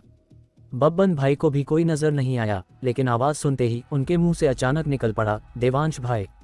नहीं, गुरु देवांश, आप आखिरकार आ ही गए। मुझे माफ कर दो, मैं भाभी जी की रक्षा ठीक से नहीं कर पाया। कोई बात नहीं, तुमने बहुत अच्छा काम किया। वह ठंडी और उदास आवाज फिर गूंजी। इस बार सभी ने आवाज की दिशा पहचान ली और सबने एक साथ ऊपर देखा। रिसेटलमेंट सोसाइटी की 6ठी मंजिल की छत पर एक साया खड़ा था जो तेज चांदनी में नहाया हुआ था, अंधेरे में किसी भूत की तरह। और वह साया बोलने के बाद सबकी नजरों के सामने छत से नीचे कूद गया और सीधे कंक्रीट की जमीन पर आ धमका, जिससे वहां एक बड़ा गड्ढा बन गया। यह मंजर देखकर मुकेश सिंघानिया का हलक सूख गया, उसके पैर अचानक सुन्न पड़ गए, वह हिलने की ताकत भी खो बैठा। और जब वह शख्स खड़ा हुआ तो मुकेश सिंघानिया चांदनी में उसका चेहरा देखकर हक्का बक्का रह गया। देवांश, तू तो बस एक शराबी है, तू कैसे? मुकेश ने छत की ओर इशारा किया, फिर जमीन की ओर, जिसका मतलब था तुम्हारी मार्शल आर्ट्स की काबिलियत इतनी ज्यादा कैसे हो सकती है? जब सिंघानिया परिवार को पता चला कि बब्बन भाई ने जिस एक्सपर्ट को बुलाया है उसे देवांश भाई कहा जाता है, तो उन्हें तुरंत देवांश का ख्याल आया था, लेकिन उन्होंने उसी पल इस विचार को खारिज भी कर दिया था। आखिरकार वे जांच पड़ताल के जरिए बहुत पहले से जानते थे कि देवांश किस तरह का इंसान है। वह एक नंबर का कमीना था। वह महागुरु तो बिल्कुल नहीं हो सकता जो भीमा को पलक झपकते ही मार दे। इसलिए भले ही उनके पास देवांश की फोटो थी, उन्होंने इसे बलदेव व्यायामशाला के शिष्यों को पहचानने के लिए नहीं दिया, जिस वजह से वे कभी जान ही नहीं पाए कि देवांश की एक और पहचान भी है। देवांश ने मुकेश के सवाल को अनसुना कर दिया और सीधे सिया के पास गया, उसे धीरे से जमीन से उठाया, फिर उसे गोद में लेकर 4थी मंजिल पर कूद गया, उसे बिस्तर पर लिटाया और उसके शरीर को पोषण देने के लिए उसमें आत्मिक ऊर्जा भरने लगा। देशमुख आजी, जो बेहोश हो गई थी, भी बिस्तर के पास लेटी थी, उनके माथे पर खून के धब्बे थे। जब मुकेश ने पीहू को छीना होगा तो उसने जरूर उन्हें मारकर बेहोश कर दिया होगा। देवांश ने उन्हें बगल के कमरे में आराम करने के लिए रखा और उनके घावों को भरने में मदद करने के लिए आत्मिक ऊर्जा दी। शुरू से अंत तक उसके चेहरे पर एक गंभीर भाव बना रहा, उसने एक भी शब्द नहीं बोला। जब तक देवांश ने दरवाजा बंद किया और सीधे 4थी मंजिल से नीचे कूदा, तब तक मुकेश सिंघानिया को होश आया और वह जोर से चिल्लाया, बाबा, बाबा कालभैरव, बचाओ, बाबा। चारों तरफ सन्नाटा था, किसी ने उसे जवाब नहीं दिया। मुकेश घबरा गया, उसके पैर कांपने लगे, लेकिन जब उसने उस बच्ची के बारे में सोचा जिसे उसने पकड़ रखा था, जो देवांश की बेटी थी, तो उसमें अचानक फिर से हिम्मत आ गई। ओए देवांश, मैं तुझे बता रहा हूँ, कोई चालाकी मत करना। मैं बहुत डरपोक हूँ और अगर गलती से मैंने तेरी बेटी की गर्दन मरोड़ दी तो बाद में पछताना मत। अपनी बात पूरी करने के बाद उसने एक बार फिर अपना हाथ पीहू की गर्दन के नीचे रखा, देवांश को धमकाने की कोशिश करते हुए। देवांश ने कोई फालतू बात नहीं की, बस एक विचार के साथ मुकेश का हाथ अपने आप धीरे धीरे उठने लगा, जैसे किसी अदृश्य विशाल हाथ ने उसे पकड़ लिया हो, और पीहू की गर्दन से अनियंत्रित होकर दूर होने लगा। इतना ही नहीं, उसका दूसरा हाथ जिसने पीहू को पकड़ रखा था, वह भी बाहर की ओर खुला, फिर धीरे धीरे उठा, आत्मसमर्पण की मुद्रा बनाते हुए। और पीहू बिना किसी सहारे के जमीन पर नहीं गिरी, इसके बजाय वह हवा में तैरने लगी, फिर धीरे धीरे देवांश की ओर बहती चली गई और अंत में देवांश ने उसे अपनी बाहों में कसकर थाम लिया। आंतर शक्ति का प्रक्षेपण, महागुरु। मुकेश की आंखें फटी की फटी रह गईं और वह आश्चर्य से चीख पड़ा, ये कैसे मुमकिन है? क्या मुंबई में कोई महागुरु नहीं है? इस पल उसे साफ तौर पर पता नहीं था कि उसके उठे हुए हाथ क्या झेलने वाले हैं, और वहां मौजूद हर कोई महागुरु शब्द सुनकर पूरी तरह से सन्न रह गया। उन्होंने कभी उम्मीद नहीं की थी कि देवांश इतनी कम उम्र में पहले ही मार्शल आर्ट्स के शिखर पर पहुंच चुका है, एक महागुरु। पीहू, मुझे माफ कर दो। जब विक्रम सिंघानिया ने जोरावर से तुम्हारा पैर तुड़वाया था, मुझे तभी उनके पूरे सिंघानिया परिवार को मिटा देना चाहिए था। उसने तब ऐसा नहीं किया था क्योंकि पहले तो उसका सारा ध्यान इस बात पर था कि पीहू के पैर का इलाज कैसे किया जाए, और दूसरा वह उस कमीने विक्रम की वजह से पूरे सिंघानिया परिवार को लपेटे में नहीं लेना चाहता था। लेकिन अब लगता है पापा गलत थे, पापा इस सबक से सीखेंगे। देवांश ने अपनी बेटी के गाल को धीरे से सहलाया, उसमें आत्मिक ऊर्जा भरते हुए उसके सूजे हुए छोटे चेहरे की मरम्मत और पोषण किया। पापा तुमसे वादा करते हैं, अब से अगर किसी ने तुम्हें और तुम्हारी मम्मा को नुकसान पहुंचाया तो मैं देवांश ठाकुर उनके पूरे खानदान को मिटा दूंगा। बोलने के बाद देवांश पीहू को लेकर 4थी मंजिल पर कूद गया, जबकि मुकेश के ऊपर उठे हुए हाथ उसके कंधों को केंद्र मानकर धीरे धीरे सीधे पीछे की ओर एक घेरे में घूमने लगे। वहां मौजूद हर कोई देवांश के शब्दों को सुनकर डर और दहशत से भर गया, खासकर बब्बन भाई। उनके चेहरे से ठंडा पसीना बहने लगा। ये तो शुक्र है कि जब देवांश ने उनसे 40 लाख से ज्यादा जीते थे तो उनका पहला विचार देवांश पर घात लगाने का नहीं था, बल्कि सीधे देवांश के घर जाकर उसकी पत्नी और बेटी को धमकाकर पैसे वापस लेने का था। अब जब वे इसके बारे में सोचते हैं तो ये गनीमत थी कि उन्होंने ऐसा नहीं किया, वरना पूरा बब्बन परिवार बिना कफन दफन के मर जाता। मुकेश के साथ आए लोग बब्बन भाई से कुछ बेहतर नहीं थे, वे खौफजदा थे, कुछ ने तो अपनी पैंट गीली करना भी शुरू कर दिया था। वे बेतहाशा भागना चाहते थे, लेकिन उनके शरीर पूरी तरह से उनके काबू से बाहर थे। भागना तो दूर, वे एक उंगली भी नहीं हिला सकते थे। केवल कपूर परिवार का बॉडीगार्ड डरने के बाद धीरे धीरे रिलैक्स हो गया। कमरे में जाने के बाद देवांश ने पीहू को सिया के बगल में लिटाया, फिर उन दोनों में थोड़ी आत्मिक ऊर्जा डाली ताकि यह सुनिश्चित हो सके कि वे कल ऊर्जावान रहें। तभी उसने दरवाज़ा बंद किया और बाहर आया। जब देवांश फिर से सबके सामने आया, तब तक मुकेश की बाहें पीछे की ओर उस कोण तक घूम चुकी थीं जो अब और नहीं घूम सकता था, और मुकेश खुद अब दर्द से ठंडे पसीने में तरबतर था।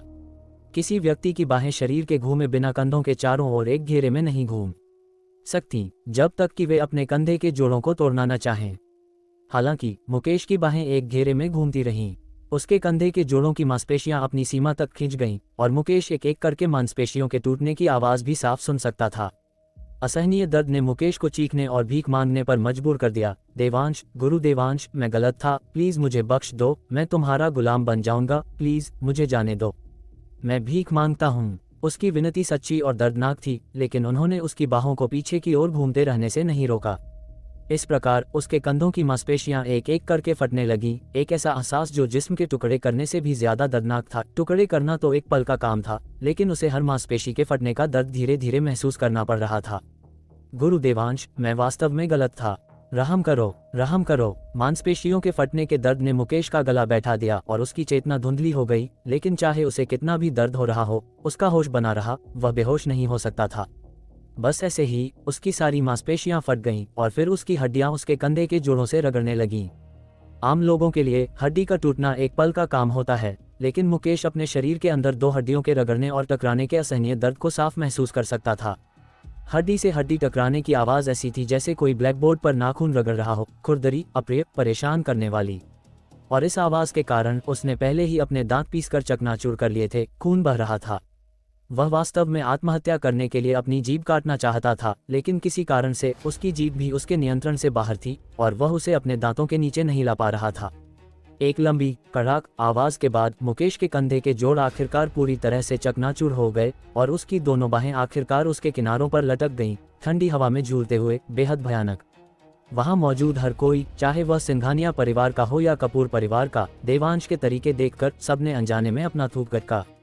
भले ही वे वो लोग नहीं थे जिनकी बाहें घुमाई जा रही थीं, फिर भी उन्हें अपने कंधों में हल्का दर्द महसूस हुआ, और जैसे ही हर कोई डर से कांप रहा था, मुकेश के साथ आए लोगों ने अचानक अपने हाथ ऊपर उठाए और फिर उन्हें धीरे धीरे पीछे की ओर घुमाना शुरू कर दिया। कुछ ही देर में चीख पुकार और भीख मांगने की आवाज़ें लगातार आने लगीं, लेकिन किसी कारण से ये आवाज़ें केवल उनके आसपास ही सुनी जा सकती थीं। 10 मीटर से आगे कोई आवाज़ नहीं थी। भले ही बब्बन भाई के हाथ खून से सने थे, लेकिन इन नरक जैसी चीखों को सुनकर उनके रोंगटे खड़े हो गए। उन्होंने देवांश की पीठ की ओर देखा, उनके लिए उनका सम्मान अपने चरम पर पहुंच गया। वाकई, जब तक वो यहाँ हैं, सब कुछ सुलझाया जा सकता है।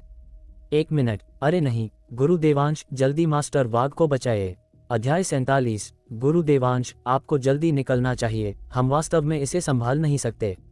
जब देवांश और उसका ग्रुप मास्टर वाघ को ढूंढने पहुंचा, तो वे रिहायशी कॉम्प्लेक्स के पिछले गेट के पास पड़े थे। उनकी छाती धंस गई थी, उनके हाथ और पैर टूट चुके थे और उनके चेहरे पर खून जम गया था, जो गहरे थक्केदार पैच में उनके चेहरे पर चिपका हुआ था। लेकिन शुक्र है, उनमें अभी भी थोड़ी सी सांस बाकी थी। देवांश के होते हुए वे मरेंगे नहीं। चूंकि वे एक आंतर शक्ति वाले मार्शल आर्टिस्ट थे और अभी अभी घायल हुए थे, देवांश ने कोई कसर नहीं छोड़ी। उनके शरीर में आत्मिक ऊर्जा ऐसे उड़ेल दी जैसे वह मुफ्त हो। बस कुछ ही दसियों सेकंड में मास्टर वाघ खान से और जाग गए। देवांश को देखकर मास्टर वाघ ने थोड़ी निराशा के साथ कहा, गुरु देवांश, आप भी नीचे आ गए। अफसोस, आप अभी भी बहुत छोटे हैं, कितना दुखद। मास्टर, आप क्या बकवास कर रहे हैं, आप मरे नहीं हैं। बब्बन भाई ने कहा, समझ नहीं आ रहा था कि हंसें या रोएं। मैं नहीं मरा। मास्टर वाघ ने चारों ओर देखा और वास्तव में वे अभी भी रिहायशी कॉम्प्लेक्स में थे। लेकिन मुझे कोई दर्द क्यों नहीं महसूस हो रहा। बोलने के बाद मास्टर वाघ को अचानक एहसास हुआ, सही बात है, गुरु देवांश तो जगदीश कपूर की 30 साल पुरानी बीमारी भी ठीक कर सकते हैं। दर्द रोकना तो स्वाभाविक रूप से छोटी बात है। धन्यवाद गुरु देवांश, मुझे आपको धन्यवाद देना चाहिए। अगर आपने उस एक्सपर्ट को रोका ना होता तो मेरी पत्नी और बेटी के साथ जरूर कोई अनहोनी हो जाती। देवांश ने दिल से आभार व्यक्त किया। चिंता मत करो, मैं तुम्हारा बदला जरूर लूंगा और मैं तुम्हें जरूर ठीक करूंगा। हालांकि मास्टर वाघ ने सिर हिलाया और कहा, यह मेरा अपना कौशल है जो कमजोर है। गुरु देवांश को मुझे धन्यवाद देने की जरूरत नहीं है और न ही मेरा बदला लेने की जरूरत है। इस बिंदु पर मास्टर वाघ को कुछ याद आया और उन्होंने उत्साहपूर्वक देवांश से कहा, सही बात है, आपको जल्दी निकलना चाहिए। मिस सिया और बच्ची को अपने साथ लें और मुंबई छोड़ दें। साथ ही जगदीश कपूर को भी सूचित करें कि वे भी मुंबई छोड़ दें। मास्टर, आप क्या कह रहे हैं? सब कुछ बिखरा हुआ है, मैं उलझन में हूँ। बब्बन भाई ने हैरान होकर पूछा। देवांश को भी हैरान देखकर मास्टर वाघ ने जल्दी से समझाया, जिस व्यक्ति ने मुझे घायल किया वह यहाँ मिस सिया से निपटने के लिए बिल्कुल नहीं आया था, इसलिए गुरु देवांश को मुझे धन्यवाद देने की जरूरत नहीं है। शुरू से ही उसे सिंघानिया परिवार ने मुझसे निपटने के लिए बुलाया था और उसका मकसद मुझे मारना था। सिर्फ मुझे ही नहीं, उसने कहा कि उसके 2 और लक्ष्य हैं, एक जगदीश कपूर और दूसरा गुरु देवांश। आप उसका मुकाबला नहीं कर सकते, इसलिए आपको तुरंत मुंबई छोड़ देना चाहिए।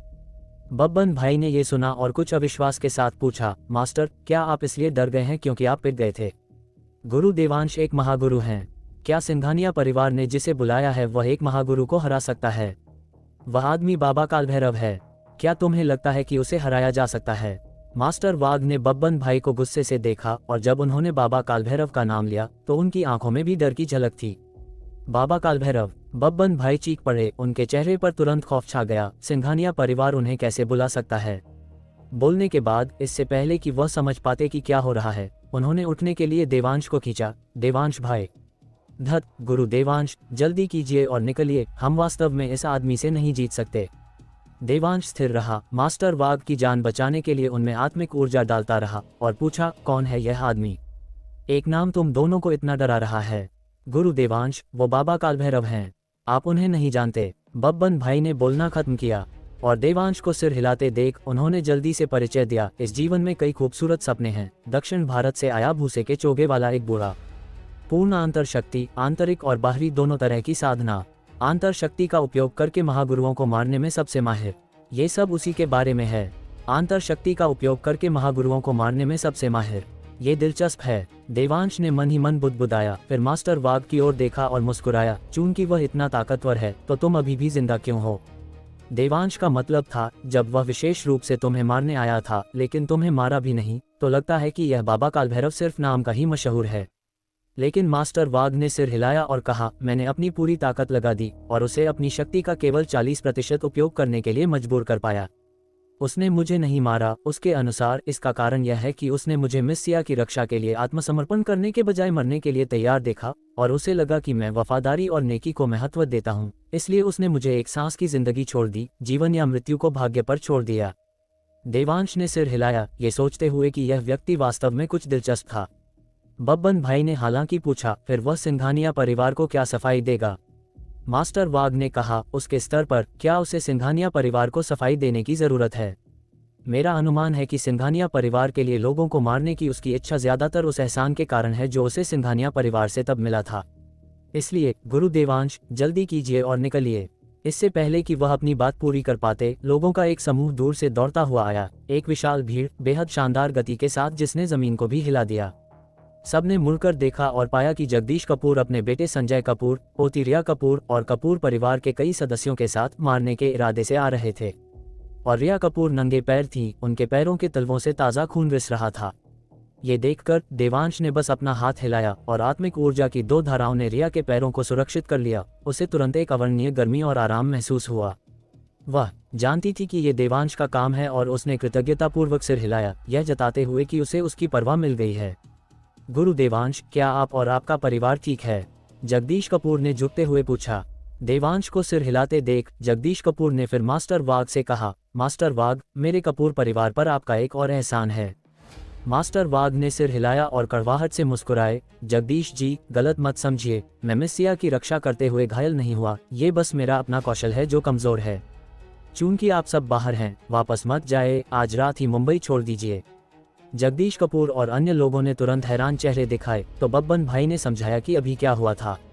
जब उन्हें पता चला कि सिंघानिया परिवार ने बाबा कालभैरव को बुलाया है तो सब सन्न रह गए। देवांश बता सकता था कि यह असली डर था। काफी देर बाद जगदीश कपूर ने आह भरी और निराश होकर कहा, कोई बात नहीं, कोई बात नहीं। सिंघानिया परिवार को मुंबई रखने दो। जब तक हमारे कपूर परिवार के सदस्य यहाँ हैं तब तक उम्मीद है। बोलने के बाद जगदीश कपूर ने देवांश से कहा, गुरु देवांश, हमारे साथ चलिए। हमारा कपूर परिवार आपका सम्मान करना जारी रखेगा। जैसे ही ये शब्द बोले गए, संजय कपूर, रिया कपूर और कपूर परिवार के अन्य सभी सदस्यों ने सहमति में सिर हिलाया और देवांश को अपने साथ आने के लिए मनाने की कोशिश की। लेकिन देवांश बस मुस्कुराया, मास्टर वाघ की ओर इशारा किया और कहा, उनके लिए एक कार का इंतजाम करो। उन्हें अस्पताल भेजने की जल्दी मत करो, मैं तब व्यक्तिगत रूप से उनके घावों का इलाज करूंगा। ये सुनकर सबने सोचा कि देवांश ने उनके अनुरोध को स्वीकार कर लिया है और इसलिए वे सभी खुशी से झूम उठे। देवांश के बोलने के बाद वह कपूर परिवार के सदस्यों की भीड़ के बीच से गुजरा और रिहायशी कॉम्प्लेक्स के मुख्य प्रवेश द्वार की ओर बढ़ा।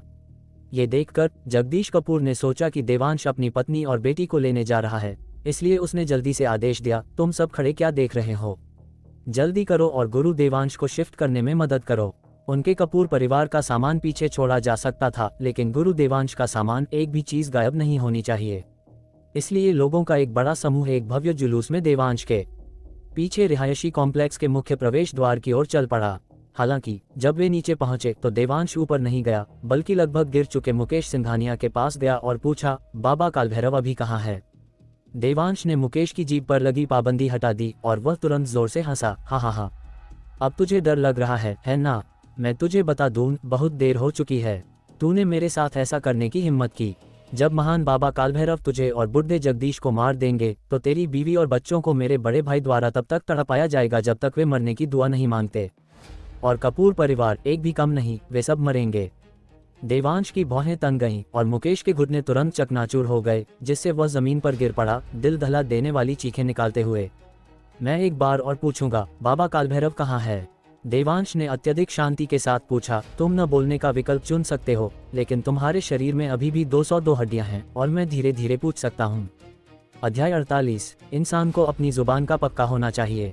देवांश के शब्द सादे और सीधे थे, उसकी आवाज तेज नहीं थी, लेकिन एक भारी हथौड़े की तरह यह उन सबके सिर पर लगी, जिससे उन सबको ऐसा लगा जैसे वे किसी बर्फ के तहखाने में गिर गए हों। वे बस कल्पना भी नहीं कर सकते थे कि 200 से अधिक हड्डियों को एक एक करके कुचले जाने और फिर भी न मरने पर कैसा जीता जागता नरक होगा। रिया कपूर ने देवांश के तरीके पहले भी देखे थे। उसने मूल रूप से सोचा था कि उस पीली बत्ती वाले से निपटना उसकी सीमा थी, लेकिन उसने कभी उम्मीद नहीं की थी कि उसके पास और भी तरीके होंगे जो किसी को मौत की दुआ मांगने पर मजबूर कर देंगे।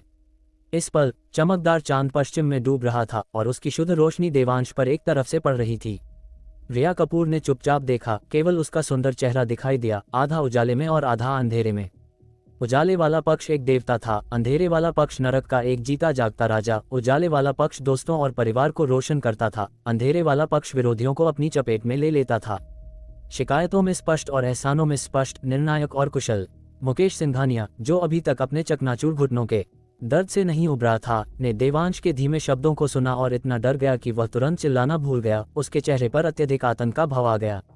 अगर वह कर सकता तो वह अभी मरना पसंद करता। मैं बताऊंगा। मुकेश, जो अभी बकवास कर रहा था, अब उसमें पहले जैसा अहंकार नहीं था। उसने जल्दी से दर्द सहा और कहा, वह मेरे भाई के साथ कपूर परिवार के पास गया है।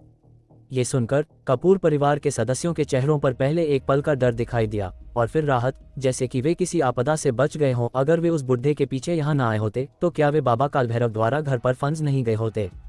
और जब उन्होंने देवांश को फिर से देखा तो उनके चेहरों पर प्रशंसा पहले से भी अधिक थी। गुरु देवांश वास्तव में विचारशील थे, जो बाबा कालभैरव की गतिविधियों के बारे में पूछताछ करना जानते थे।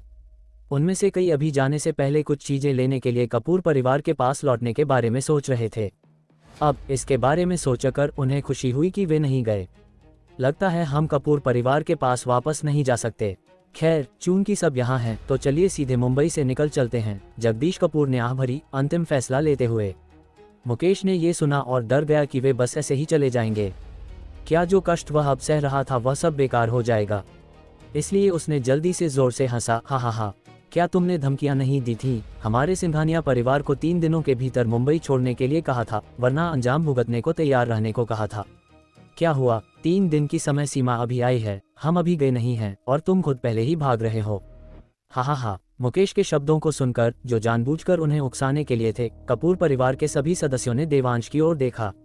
वे सभी जानते थे कि देवांश ने मास्टर वाघ के जरिए सिंघानिया परिवार तक ये शब्द पहुंचाए थे, इसलिए वे डर रहे थे कि देवांश युवा और गर्म खून का होने के कारण मुकेश द्वारा उकसाया जाएगा और जाल में फंस जाएगा।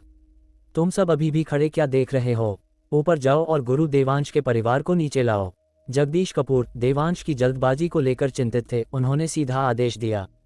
जरूरत नहीं है, उन्हें जाने की जरूरत नहीं है। देवांश ने बोलना खत्म किया, फिर जमीन पर घुटने टेकने वाले मुकेश को उठाया और सोसाइटी के मुख्य प्रवेश द्वार की ओर चल पड़ा।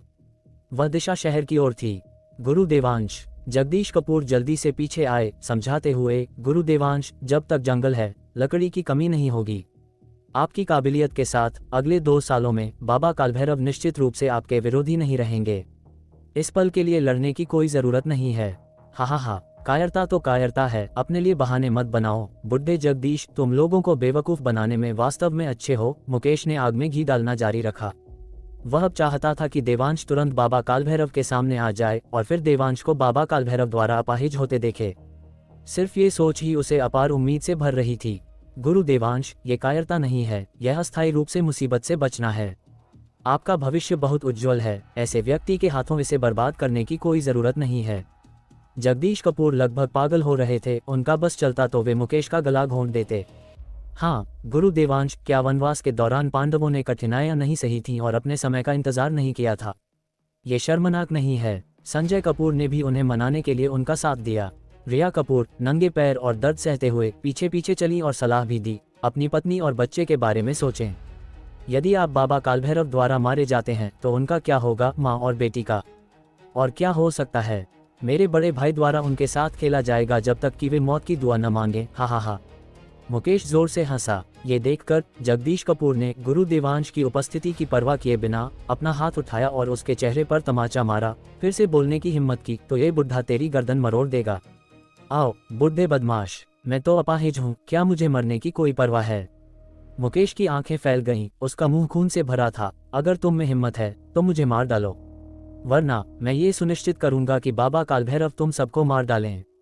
जगदीश कपूर ने ये सुना, मारने के लिए अपनी हथेली उठाई, लेकिन देवांश ने उन्हें रोक दिया। जल्दबाजी नहीं, मैं चाहता हूं कि वह अपनी आंखों से देखे कि कैसे उनका सिंघानिया परिवार मेरे द्वारा मिटा दिया जाता है। हा। देवांश, क्या तू बेवकूफ है? क्या तुझे वास्तव में लगता है कि तू सिर्फ इसलिए मुंबई में मनमानी कर सकता है क्योंकि तू एक महागुरु है? वो बाबा कालभैरव हैं, बाबा कालभैरव, जो अंतर शक्ति से महागुरुओं को मारने में सबसे अच्छे हैं। मेरे सिंघानिया परिवार को मिटाना चाहता है। जा अपनी औकात देख। हा। मुकेश बेतहाशा हंसा, लेकिन वह ज्यादा देर तक नहीं हंस पाया क्योंकि उसका टखना एक अजीब कोण पर मुड़ने लगा और उसके मुंह से चीखें निकलने लगीं। देवांश ने उसे नजरअंदाज कर दिया, मुकेश को ले जाते हुए आगे बढ़ता रहा। जगदीश कपूर चिंतित हो गए, उन्होंने बहादुरी से देवांश का रास्ता रोका। गुरु देवांश, प्लीज, मैं आपसे भीख मांगता हूँ, आप वास्तव में कपूर परिवार के पास नहीं जा सकते। हटो सामने से। देवांश की आवाज बहुत ठंडी थी। जगदीश कपूर न केवल एक तरफ नहीं हटे बल्कि सीधे जमीन पर घुटने टेक दिए। गुरु देवांश, भले ही आप आज मुझे मार डालें, मैं आपको कपूर परिवार के पास नहीं जाने दे सकता। ये देखकर कपूर परिवार के सभी सदस्य आगे बढ़े और देवांश के सामने घुटने टेक दिए। गुरु देवांश, मैं जानता हूं कि आपके तरीके असाधारण हैं और आपकी साधना अद्भुत है। मैं ये भी जानता हूं कि आप इस अपमान को बर्दाश्त नहीं कर सकते, लेकिन वह बाबा कालभैरव हैं। अगर आप गए तो आप वास्तव में मारे जाएंगे। बब्बन भाई ने बहुत सीधे तौर पर कहा। देवांश, प्लीज मत जाओ, ठीक है?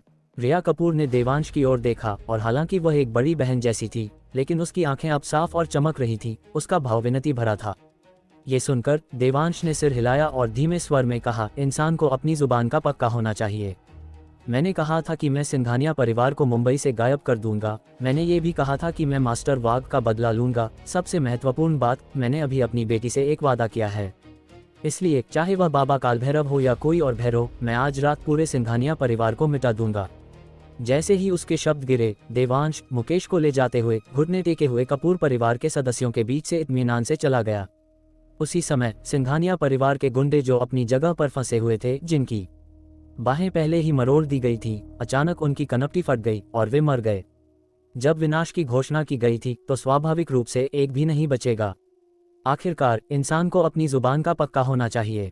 बाबा कालभैरव के निकलने से पहले बलराज सिंघानिया ने बाबा कालभैरव से पूछा कि मास्टर वाघ से निपटने में कितना समय लगेगा। बाबा कालभैरव ने पते पर नजर डाली, फिर 4 उंगलियां उठाईं। 4 मिनट। बलराज सिंघानिया का चेहरा खुशी से भर गया, लेकिन बाबा कालभैरव ने सिर हिलाया। 40 मिनट, इतना लंबा समय। बलराज सिंघानिया अपनी भौहें सिकोड़ने से नहीं रोक सके, लेकिन वे जल्दी ही रिलैक्स हो गए। वास्तव में मास्टर वाघ आखिरकार आंतर शक्ति महासिद्धि स्तर के हैं और मुंबई के यमराज भी। उन्हें मारना वास्तव में थोड़ा मुश्किल है। हालांकि बाबा कालभैरव ने फिर भी सिर हिलाया, यहाँ से वहां पहुंचने में 39 मिनट और 56 सेकंड लगेंगे, उन्हें मारने में केवल 4 सेकंड लगेंगे। ... हर कोई सन रह गया और बलराज सिंघानिया ने उत्साह से कहा, फिर मास्टर वाघ को मारने के बाद सीधे कपूर परिवार के पास जाए। मैं कपूर परिवार के प्रवेश द्वार पर आपका इंतजार करूंगा। बाबा कालभैरव के जाने के बाद बलराज सिंघानिया ने अपने तीसरे बेटे विक्रम सिंघानिया को लाने के लिए लोगों को भेजा, जो अभी भी अस्पताल में भर्ती था। विक्रम व्हीलचेयर पर बैठा था, देखभाल के लिए 4 मेडिकल स्टाफ के साथ। फिर वह घर पर रहा, समय देखता रहा। जब उसे लगा कि समय सही है, तो वह विक्रम सहित सिंघानिया परिवार के सभी सदस्यों को लेकर कपूर परिवार के लिए भव्य रूप से निकल पड़ा। वह उस बुढ़े जगदीश कपूर को अपने सामने मरते हुए देखना चाहता था। वह अपनी आंखों से कपूर परिवार को, जिसे मुंबई का सदी पुराना परिवार कहा जाता था, अपने सामने बिखरते हुए देखना चाहता था, और इससे भी ज्यादा वह उस शख्स को पारंपरिक ड्रेस पहने बड़ी बहन को बिस्तर पर पाना चाहता था। रास्ते में सिंघानिया परिवार के सदस्य गपशप करते और हंसते रहे। उनमें से हर कोई इतना डींग मार रहा था जैसे कि वे किसी घर पर छापा मारने जा रहे हों। जब वह कपूर परिवार पहुंचा तो भूसे का चोगा पहने बाबा कालभैरव भी बड़ी नदी के रास्ते नाव से आ पहुंचे। बलराज सिंघानिया ने समय देखा, ये वास्तव में 1 सेकंड भी इधर उधर नहीं था। बाबा, आपने कड़ी मेहनत की है। बलराज सिंघानिया ने अपने दिल में सदमे को दबाया और विनम्रता से कहा, बकवास कम करो, क्या तुम्हें यकीन है कि वह जगदीश कपूर अंदर है? बाबा कालभैरव ने कपूर परिवार के विला को देखा, उनकी भौहें थोड़ी तंग गईं। अध्याय 49। अरे, सब यही हैं। पक्का, ये कपूर परिवार का मुख्य निवास है। इतनी रात गए वह और कहाँ होगा? बलराज सिंघानिया ने पूरे विश्वास के साथ कहा। हम पूरी तरह से बेजान। बाबा कालभैरव ने उपहास किया, बलराज, क्या तुम्हें यकीन है कि अंदर कोई है? ये सुनकर बलराज थोड़ा उलझन में पड़ गया। उसने उदास चेहरे के साथ अपना सिर पीछे घुमाया और तुरंत एक बॉडीगार्ड दरवाजा खटखटाने के लिए आगे बढ़ा। विला का मुख्य दरवाजा तुरंत खुल गया, जिससे उसके पीछे का विशाल आंगन और विला का जगमगाता मुख्य हिस्सा दिखाई देने लगा। यह मंजर देखकर बलराज की भौहें कसकर तन गईं। कमरे सब रोशन हैं, लेकिन कोई आवाज नहीं है। क्या वास्तव में अंदर कोई नहीं है? अगर यह सच होता तो क्या वह आज रात यहाँ बेकार में नहीं आया होता? ये सोचते हुए बलराज अब किसी और चीज की परवाह नहीं कर सकता था और सीधे कपूर परिवार के विला में घुस गया। सिंघानिया परिवार के बाकी सदस्यों ने भी उसका अनुसरण किया। जल्द ही उन्हें पता चला कि यह विशाल कपूर निवास वास्तव में खाली था। इसके अलावा ऐसा लग रहा था कि वे जल्दी में चले गए थे, केवल अपनी कारें ले गए थे, लेकिन कोई अन्य सामान नहीं लिया, चाहे वह कीमती हो या ले जाने में आसान। साला किस गद्दार ने खबर लीक की?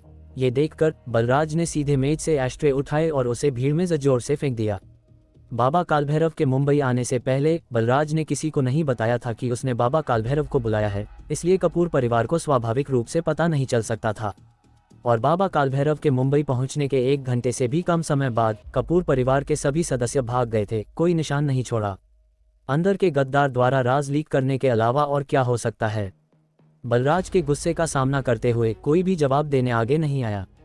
उनमें से हर एक ने अपना सिर झुका लिया, उनके चेहरे पर डर के भाव थे, और किसी ने भी उसके द्वारा फेंकी गई एस्ट्रे से बचने की हिम्मत नहीं की, इतना कि एक व्यक्ति का सिर सीधे टकराया और खून बहने लगा। बाबा कालभैरव से डरने की तुलना में वे बलराज से और भी ज्यादा डरते थे। उसके चश्मे और विद्वान जैसी उपस्थिति से मूर्ख मत बनो। जब वह क्रूर होता है तो सिंघानिया सरनेम वाले भी अपने दिल में ठंडक महसूस करते हैं।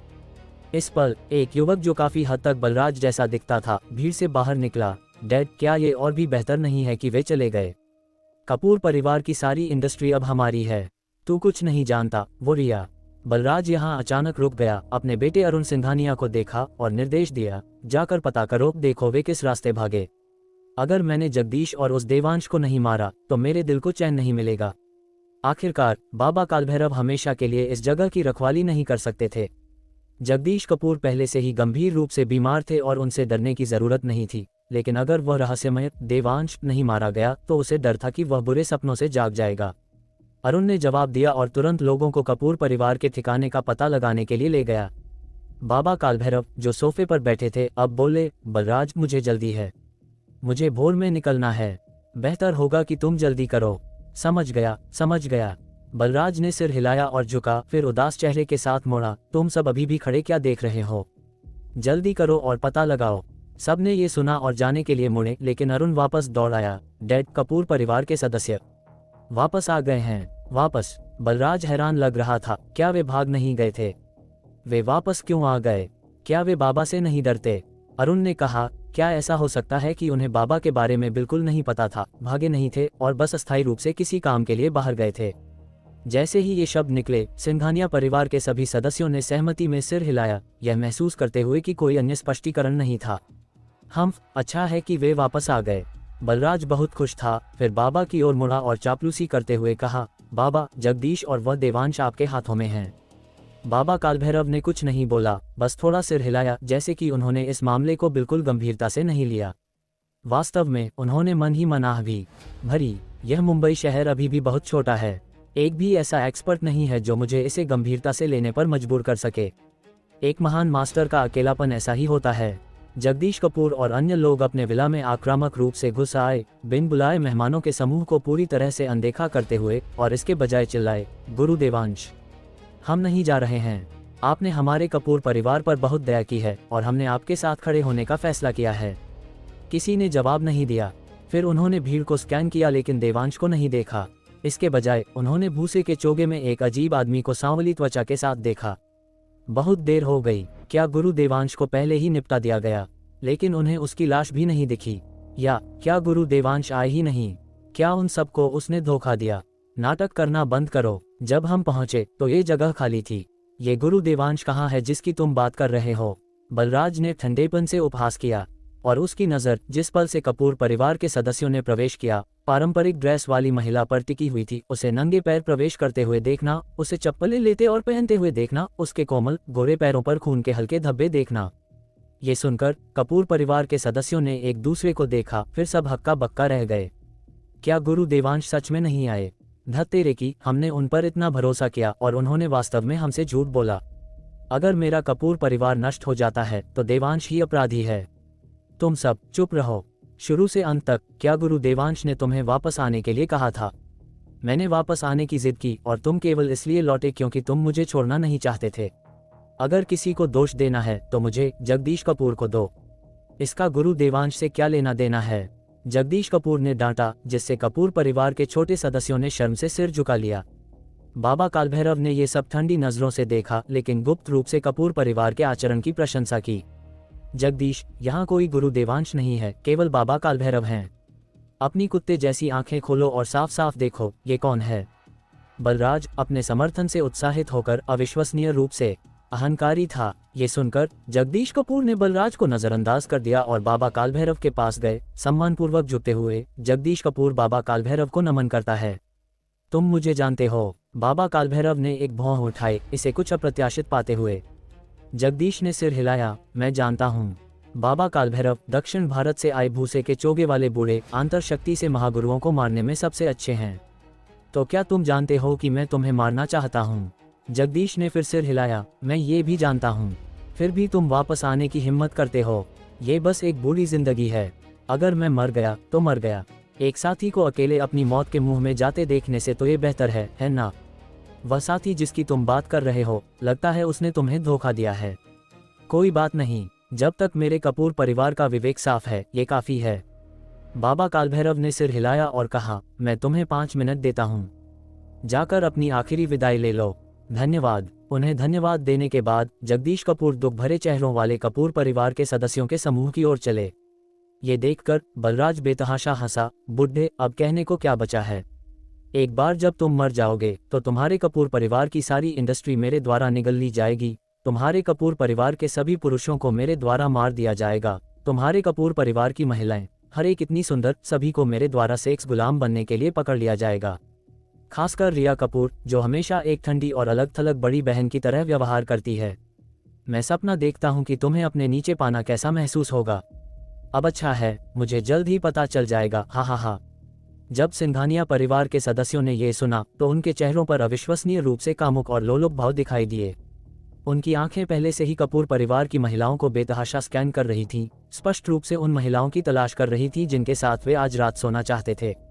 जल्दी चुनने वाले कुछ लोगों ने अपनी महिलाओं को चुनने के बाद तुरंत बिना रुके विला के चारों ओर देखा। स्पष्ट रूप से वे विला में यही काम तमाम करना चाहते थे। और कपूर परिवार के सदस्य बलराज के शब्दों को सुनकर डर से कांपने लगे। खासकर महिलाएं, उनके चेहरे पहले से ही पीले और रक्तहीन थे। और रिया कपूर ने पहले ही खुद को मानसिक रूप से तैयार कर लिया था। अगर बात उस हद तक पहुंच गई तो वह हार मानने के बजाय आत्महत्या करना चुनेंगी। तुम सिंघानिया अपनी हद पार मत करो। जगदीश कपूर गुस्से में थे, मुट्ठियां भींचने से उनकी उंगलियां चटक रही थीं। मैं बस तुम्हारे कपूर परिवार को सता रहा हूं। तुम बुढ़े मेरा क्या बिगाड़ सकते हो? बलराज पूरी तरह से अहंकारी था और ये देखकर कि तुम कितने ढीठ हो, मैंने अपना मन बदल लिया है। मैं तुम्हारे कपूर परिवार के इन पुरुषों को तुरंत नहीं मारूंगा। मैं उन्हें अपनी आंखों से ये देखने के लिए मजबूर करूंगा कि उनकी पत्नियां और बेटियां मेरे सिंघानिया परिवार के पैरों के नीचे खिलौना बन गई हैं। अपनी आंखों से देखें कि वे कैसे दुखद रूप से दया की भीख मांगती हैं, फिर भी बेबस हैं। जब तक हम उनकी पत्नियों और बेटियों के साथ खेल कर थक नहीं जाते, तब तक हम उन्हें नहीं मारेंगे। बुढ़े, क्या तुम इस व्यवस्था से संतुष्ट हो? बलराज, मैं तुझे जान से मार डालूंगा। जगदीश कपूर ने अपनी हथेली उठाई और बलराज पर हमला कर दिया। उनका पहला वार ही जानलेवा था। दुर्भाग्य से, इससे पहले कि वे बलराज के करीब पहुंच पाते, भूसे के चोगे वाले आदमी के एक मुक्के से वे 3-4 गज पीछे उड़ गए, कपूर परिवार की भीड़ में जा गिरे, जिससे तुरंत अफरा-तफरी मच गई। बाबा, क्या आप बस खड़े होकर सिंघानिया परिवार का ये जानवर जैसा व्यवहार देखेंगे? जगदीश कपूर का चेहरा कड़वाहट से भरा था, उनकी सांसें अनियमित थीं। मैं केवल लोगों को मारने के लिए जिम्मेदार हूँ, अन्य मामलों की मुझे परवाह नहीं है। बाबा कालभैरव लिविंग रूम के बीच में खड़े थे, एक अभेद्य पहाड़ की तरह। ये सुनकर कपूर परिवार के सदस्यों को तुरंत लगा जैसे उनके दिल राख हो गए हों। उनके चेहरे निराशा से भर गए। रिया कपूर ने अपना हाथ भी उठाया, अपना संकल्प दिखाने के लिए आत्महत्या करने की तैयारी कर रही थीं। लेकिन तभी विला का मुख्य दरवाजा खुला और एक युवक टूटे हुए अंगों वाले कचरे को घसीटते हुए अंदर आया। अरे, सब यही हैं। अध्याय 50। वास्तव में इतना जटिल नहीं है, एक बार ही काफी है। कपूर परिवार के सदस्य निराशा में आवाज सुनकर पहले तो जम गए और फिर ये देखकर कि आने वाला व्यक्ति देवांश था, उनकी आंखों में आंसू आ गए और वे खुशी के मारे रो पड़े। विशेष रूप से रिया कपूर उस हाथ को नीचे करने के बाद जिसे वह आत्महत्या करने के लिए उपयोग करने की तैयारी कर रही थीं, तुरंत अपना चेहरा ढक लिया और फूट फूट कर रोने लगी, मौत से जीवन की ओर अपने बदलाव की खुशी निकालने के लिए। देवांश के प्रवेश करने के बाद उसने लापरवाही से मुकेश को बलराज के चरणों में फेंक दिया, फिर मुड़ा और धीरे धीरे विला के 2 बड़े दरवाजों को बंद कर दिया। उन्हें बोल्ट करना नहीं भूला, मुख्य प्रवेश द्वार को पूरी तरह से लॉक कर दिया। मुकेश के अजीब तरह से मुड़े हुए अंगों को देखकर सिंघानिया परिवार के सभी सदस्यों की खोपड़ी सुन्न हो गई। केवल बलराज एक उदास चेहरे के साथ देवांश को कोसते हुए बोला, हरामजादे, क्या तू हमें कुत्ता कह रहा है और दरवाजा बंद करके कुत्ते को पीटने की योजना बना रहा है? देवांश ने उसे नजरअंदाज कर दिया, इसके बजाय 2 कदम आगे बढ़ा, 2 सीढ़ियां उतरकर लिविंग रूम में आया और बैठ गया। अपने सामने व्हीलचेयर में बैठे विक्रम सिंघानिया का एक हल्की मुस्कान के साथ स्वागत किया। लंबे समय से नहीं मिले, क्या तुम ठीक हो? ये सुनकर सिंघानिया परिवार के सदस्यों ने नफरत में अपने दांत पीस लिए। क्या तुम ठीक हो? तुम किस बारे में बात कर रहे हो? क्या तुमने नहीं देखा कि वह ऐसा हो गया है? क्या तुम जानबूझकर मुसीबत मोल ले रहे हो? जैसे ही वे फटने वाले थे, विक्रम, जो एक स्तब्ध अवस्था में था, अचानक देवांश की आवाज सुनकर एक पागल की तरह चीखने और चिल्लाने लगा। उसका चेहरा अत्यधिक आतंक से भरा था, लगातार भीड़ में घुसने की कोशिश कर रहा था, स्पष्ट रूप से हद से ज्यादा डरा हुआ। ये देखकर सिंघानिया परिवार के सदस्य उसे सांत्वना देने के लिए दौड़ पड़े, लेकिन चाहे उन्होंने उसे शांत करने की कितनी भी कोशिश की, विक्रम बस पागलों की तरह चिल्लाता रहा और उस जगह को छोड़ने के लिए बेताब रहा। अंत में साथ आए मेडिकल कर्मियों ने उसे ट्रैंक्विलाइजर का इंजेक्शन दिया, जिससे वह शांत हो गया, लेकिन फिर भी उसके चेहरे पर खौफ अभी भी कम नहीं हुआ था। बलराज ने ठंडे चेहरे के साथ यह सब देखा। इस पल उसने पहले ही पहचान लिया था कि देवांश उस सस्ती औरत का पति था, और उसने ये भी महसूस किया कि बब्बन भाई द्वारा बताया गया देवांश भाई और जिस व्यक्ति ने उस रात उसके बेटे को घायल किया था, वे दोनों ये देवांश ही होना चाहिए। मैंने वास्तव में इस कचरे को कम आंका, मुझे उम्मीद नहीं थी कि वह इतना गहरा छिपा होगा। अपने भाई और बेटे के देवांश के हाथों पीड़ित होने का विचार बलराज को गुस्से से भर देता था। उसकी आंखें खून जैसी लाल थीं, बिल्कुल एक गुस्से वाले सांड की तरह। लेकिन उसने अपने गुस्से को दबाया, एक मुस्कान जबरदस्ती लाई और अपने बगल में बाबा कालभैरव से कहा, महान बाबा कालभैरव, ये तीसरा व्यक्ति है जिसे आपको मारना है, देवांश। जैसे ही ये शब्द बोले गए, कपूर परिवार के सदस्य तुरंत उठ खड़े हुए और देवांश के सामने खड़े हो गए, उसे अपने शरीरों से बचाते हुए। इतना जवान, क्या आपको यकीन है कि आपसे गलती नहीं हुई है? बाबा कालभैरव ने पूछा, अपनी भौहें सिकुड़ते हुए। इस पल मुकेश, जो जमीन पर कीचड़ के ढेर की तरह था, आखिरकार उसमें कुछ ताकत वापस आए। भीषण दर्द को सहते हुए वह चिल्लाया, महान बाबा, उसकी जवानी को आपको धोखा न देने दें, वह अंतर शक्ति प्रक्षेपण का उपयोग कर सकता है और एक महागुरु है।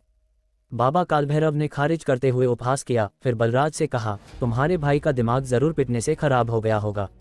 वह किसी भी मार्शल आर्टिस्ट को देखता है और सोचता है कि वह एक महागुरु है। क्या महागुरु कोई गाजर मूली है जिसे कोई भी एरा गैरा नत्थु खैरा पैदा कर सके? वे मार्शल आर्ट्स के महागुरुओं से मिले थे और उन्होंने महागुरुओं को मारा था, इसलिए वे जानते थे कि महागुरु बनना कितना मुश्किल था। इसलिए वे बिल्कुल नहीं मानते थे कि इस दुनिया में इतना युवा महागुरु मौजूद था।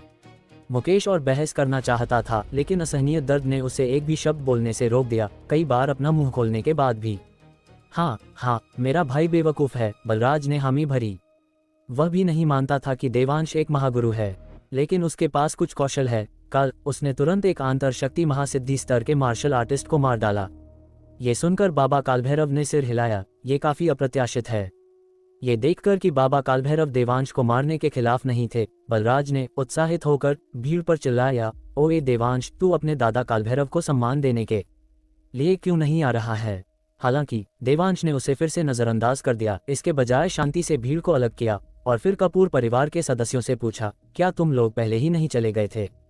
वापस क्यों आए? जगदीश कपूर ने कहा, गुरु देवांश ने हमारे कपूर परिवार पर बहुत दया दिखाई है, हम आपको अकेले खतरे का सामना करने के लिए कैसे छोड़ सकते थे? बोलने के बाद उन्होंने तुरंत फुसफुसाते हुए कहा, मैंने अभी बाबा कालभैरव के साथ एक वार का आदान प्रदान किया, वह था है। गुरु देवांश, अभी भी आपके निकलने के लिए बहुत देर नहीं हुई है, मैं उसे रोकने में आपकी मदद करूंगा। देवांश ने सिर हिलाया, कोई जल्दी नहीं है। मास्टर वाघ कहाँ हैं? मैं बस उनके लिए एक अस्थि जोड़ गोली लेने वापस गया था, हड्डी जोड़ने के लिए ये काफी अच्छा काम करती है। ये सुनकर कपूर परिवार के सदस्यों ने लगभग तुरंत शर्म के भाव दिखाए। वे अभी देवांश पर धोखे का आरोप लगा रहे थे, लेकिन उन्होंने उम्मीद नहीं की थी कि देवांश मास्टर वाघ के लिए औषधीय गोली लेने गया था। एक पल के लिए कपूर परिवार के सदस्यों ने खुद को बेहद शर्मिंदा महसूस किया। और यह अस्थि जोड़ गोली वह थी जिसे देवांश ने पिछली बार रिफाइन किया था। जब इसे रिफाइन किया गया था तो 1 से अधिक थी। हालांकि जब वह नहाते समय पैसे कमाने के तरीकों के बारे में सोच रहा था तो उसने इसे लापरवाही से नक्षत्र विला में रख दिया था। क्योंकि उसे डर था कि मास्टर वाघ बच नहीं पाएंगे, वह पहले दवा लेने वापस आया। कपूर परिवार के सदस्यों के साथ पकड़ने की योजना बना रहा था, सिंघानिया परिवार के सदस्यों को परेशान करने जाने से पहले। लेकिन उसने उम्मीद नहीं की थी कि कपूर परिवार के सभी सदस्य वापस आ गए होंगे, जिससे उसे उनका पीछा करने की परेशानी से बचा लिया। जैसे ही जगदीश कपूर ने औषधीय गोली के बारे में सुना, उन्होंने तुरंत किसी को कार से मास्टर वाघ को अंदर लाने के लिए कहा। जल्द ही मास्टर वाघ को लिविंग रूम में ले जाया गया। जब बाबा कालभैरव ने देखा कि मास्टर वाघ में अभी भी सांस बाकी है तो उन्होंने चुपके से सिर हिलाया, उसका जीवन समाप्त नहीं होना है, लेकिन मेरे द्वारा इस तरह पीटे जाने के बाद भले ही वह बच जाए, वह एक अपाहिज होगा। एक औषधीय गोली क्यों बर्बाद की जाए? मास्टर वाघ की दुखद स्थिति को देखकर बलराज ने न केवल बाबा कालभैरव को उन्हें न मारने के लिए दोषी नहीं ठहराया, बल्कि बाबा कालभैरव के कार्यों को पूरी तरह से स्वीकार किया। उसने यहाँ तक सोचा कि क्या उसे बाबा कालभैरव से बाद में दया दिखाने और जगदीश और देवांश को ऐसी स्थिति में पीटने के लिए कहना चाहिए। जगदीश को अपनी पोती को मेरे द्वारा इस्तेमाल होते देखने दो और देवांश को अपनी पत्नी को मेरे द्वारा इस्तेमाल होते देखने दो।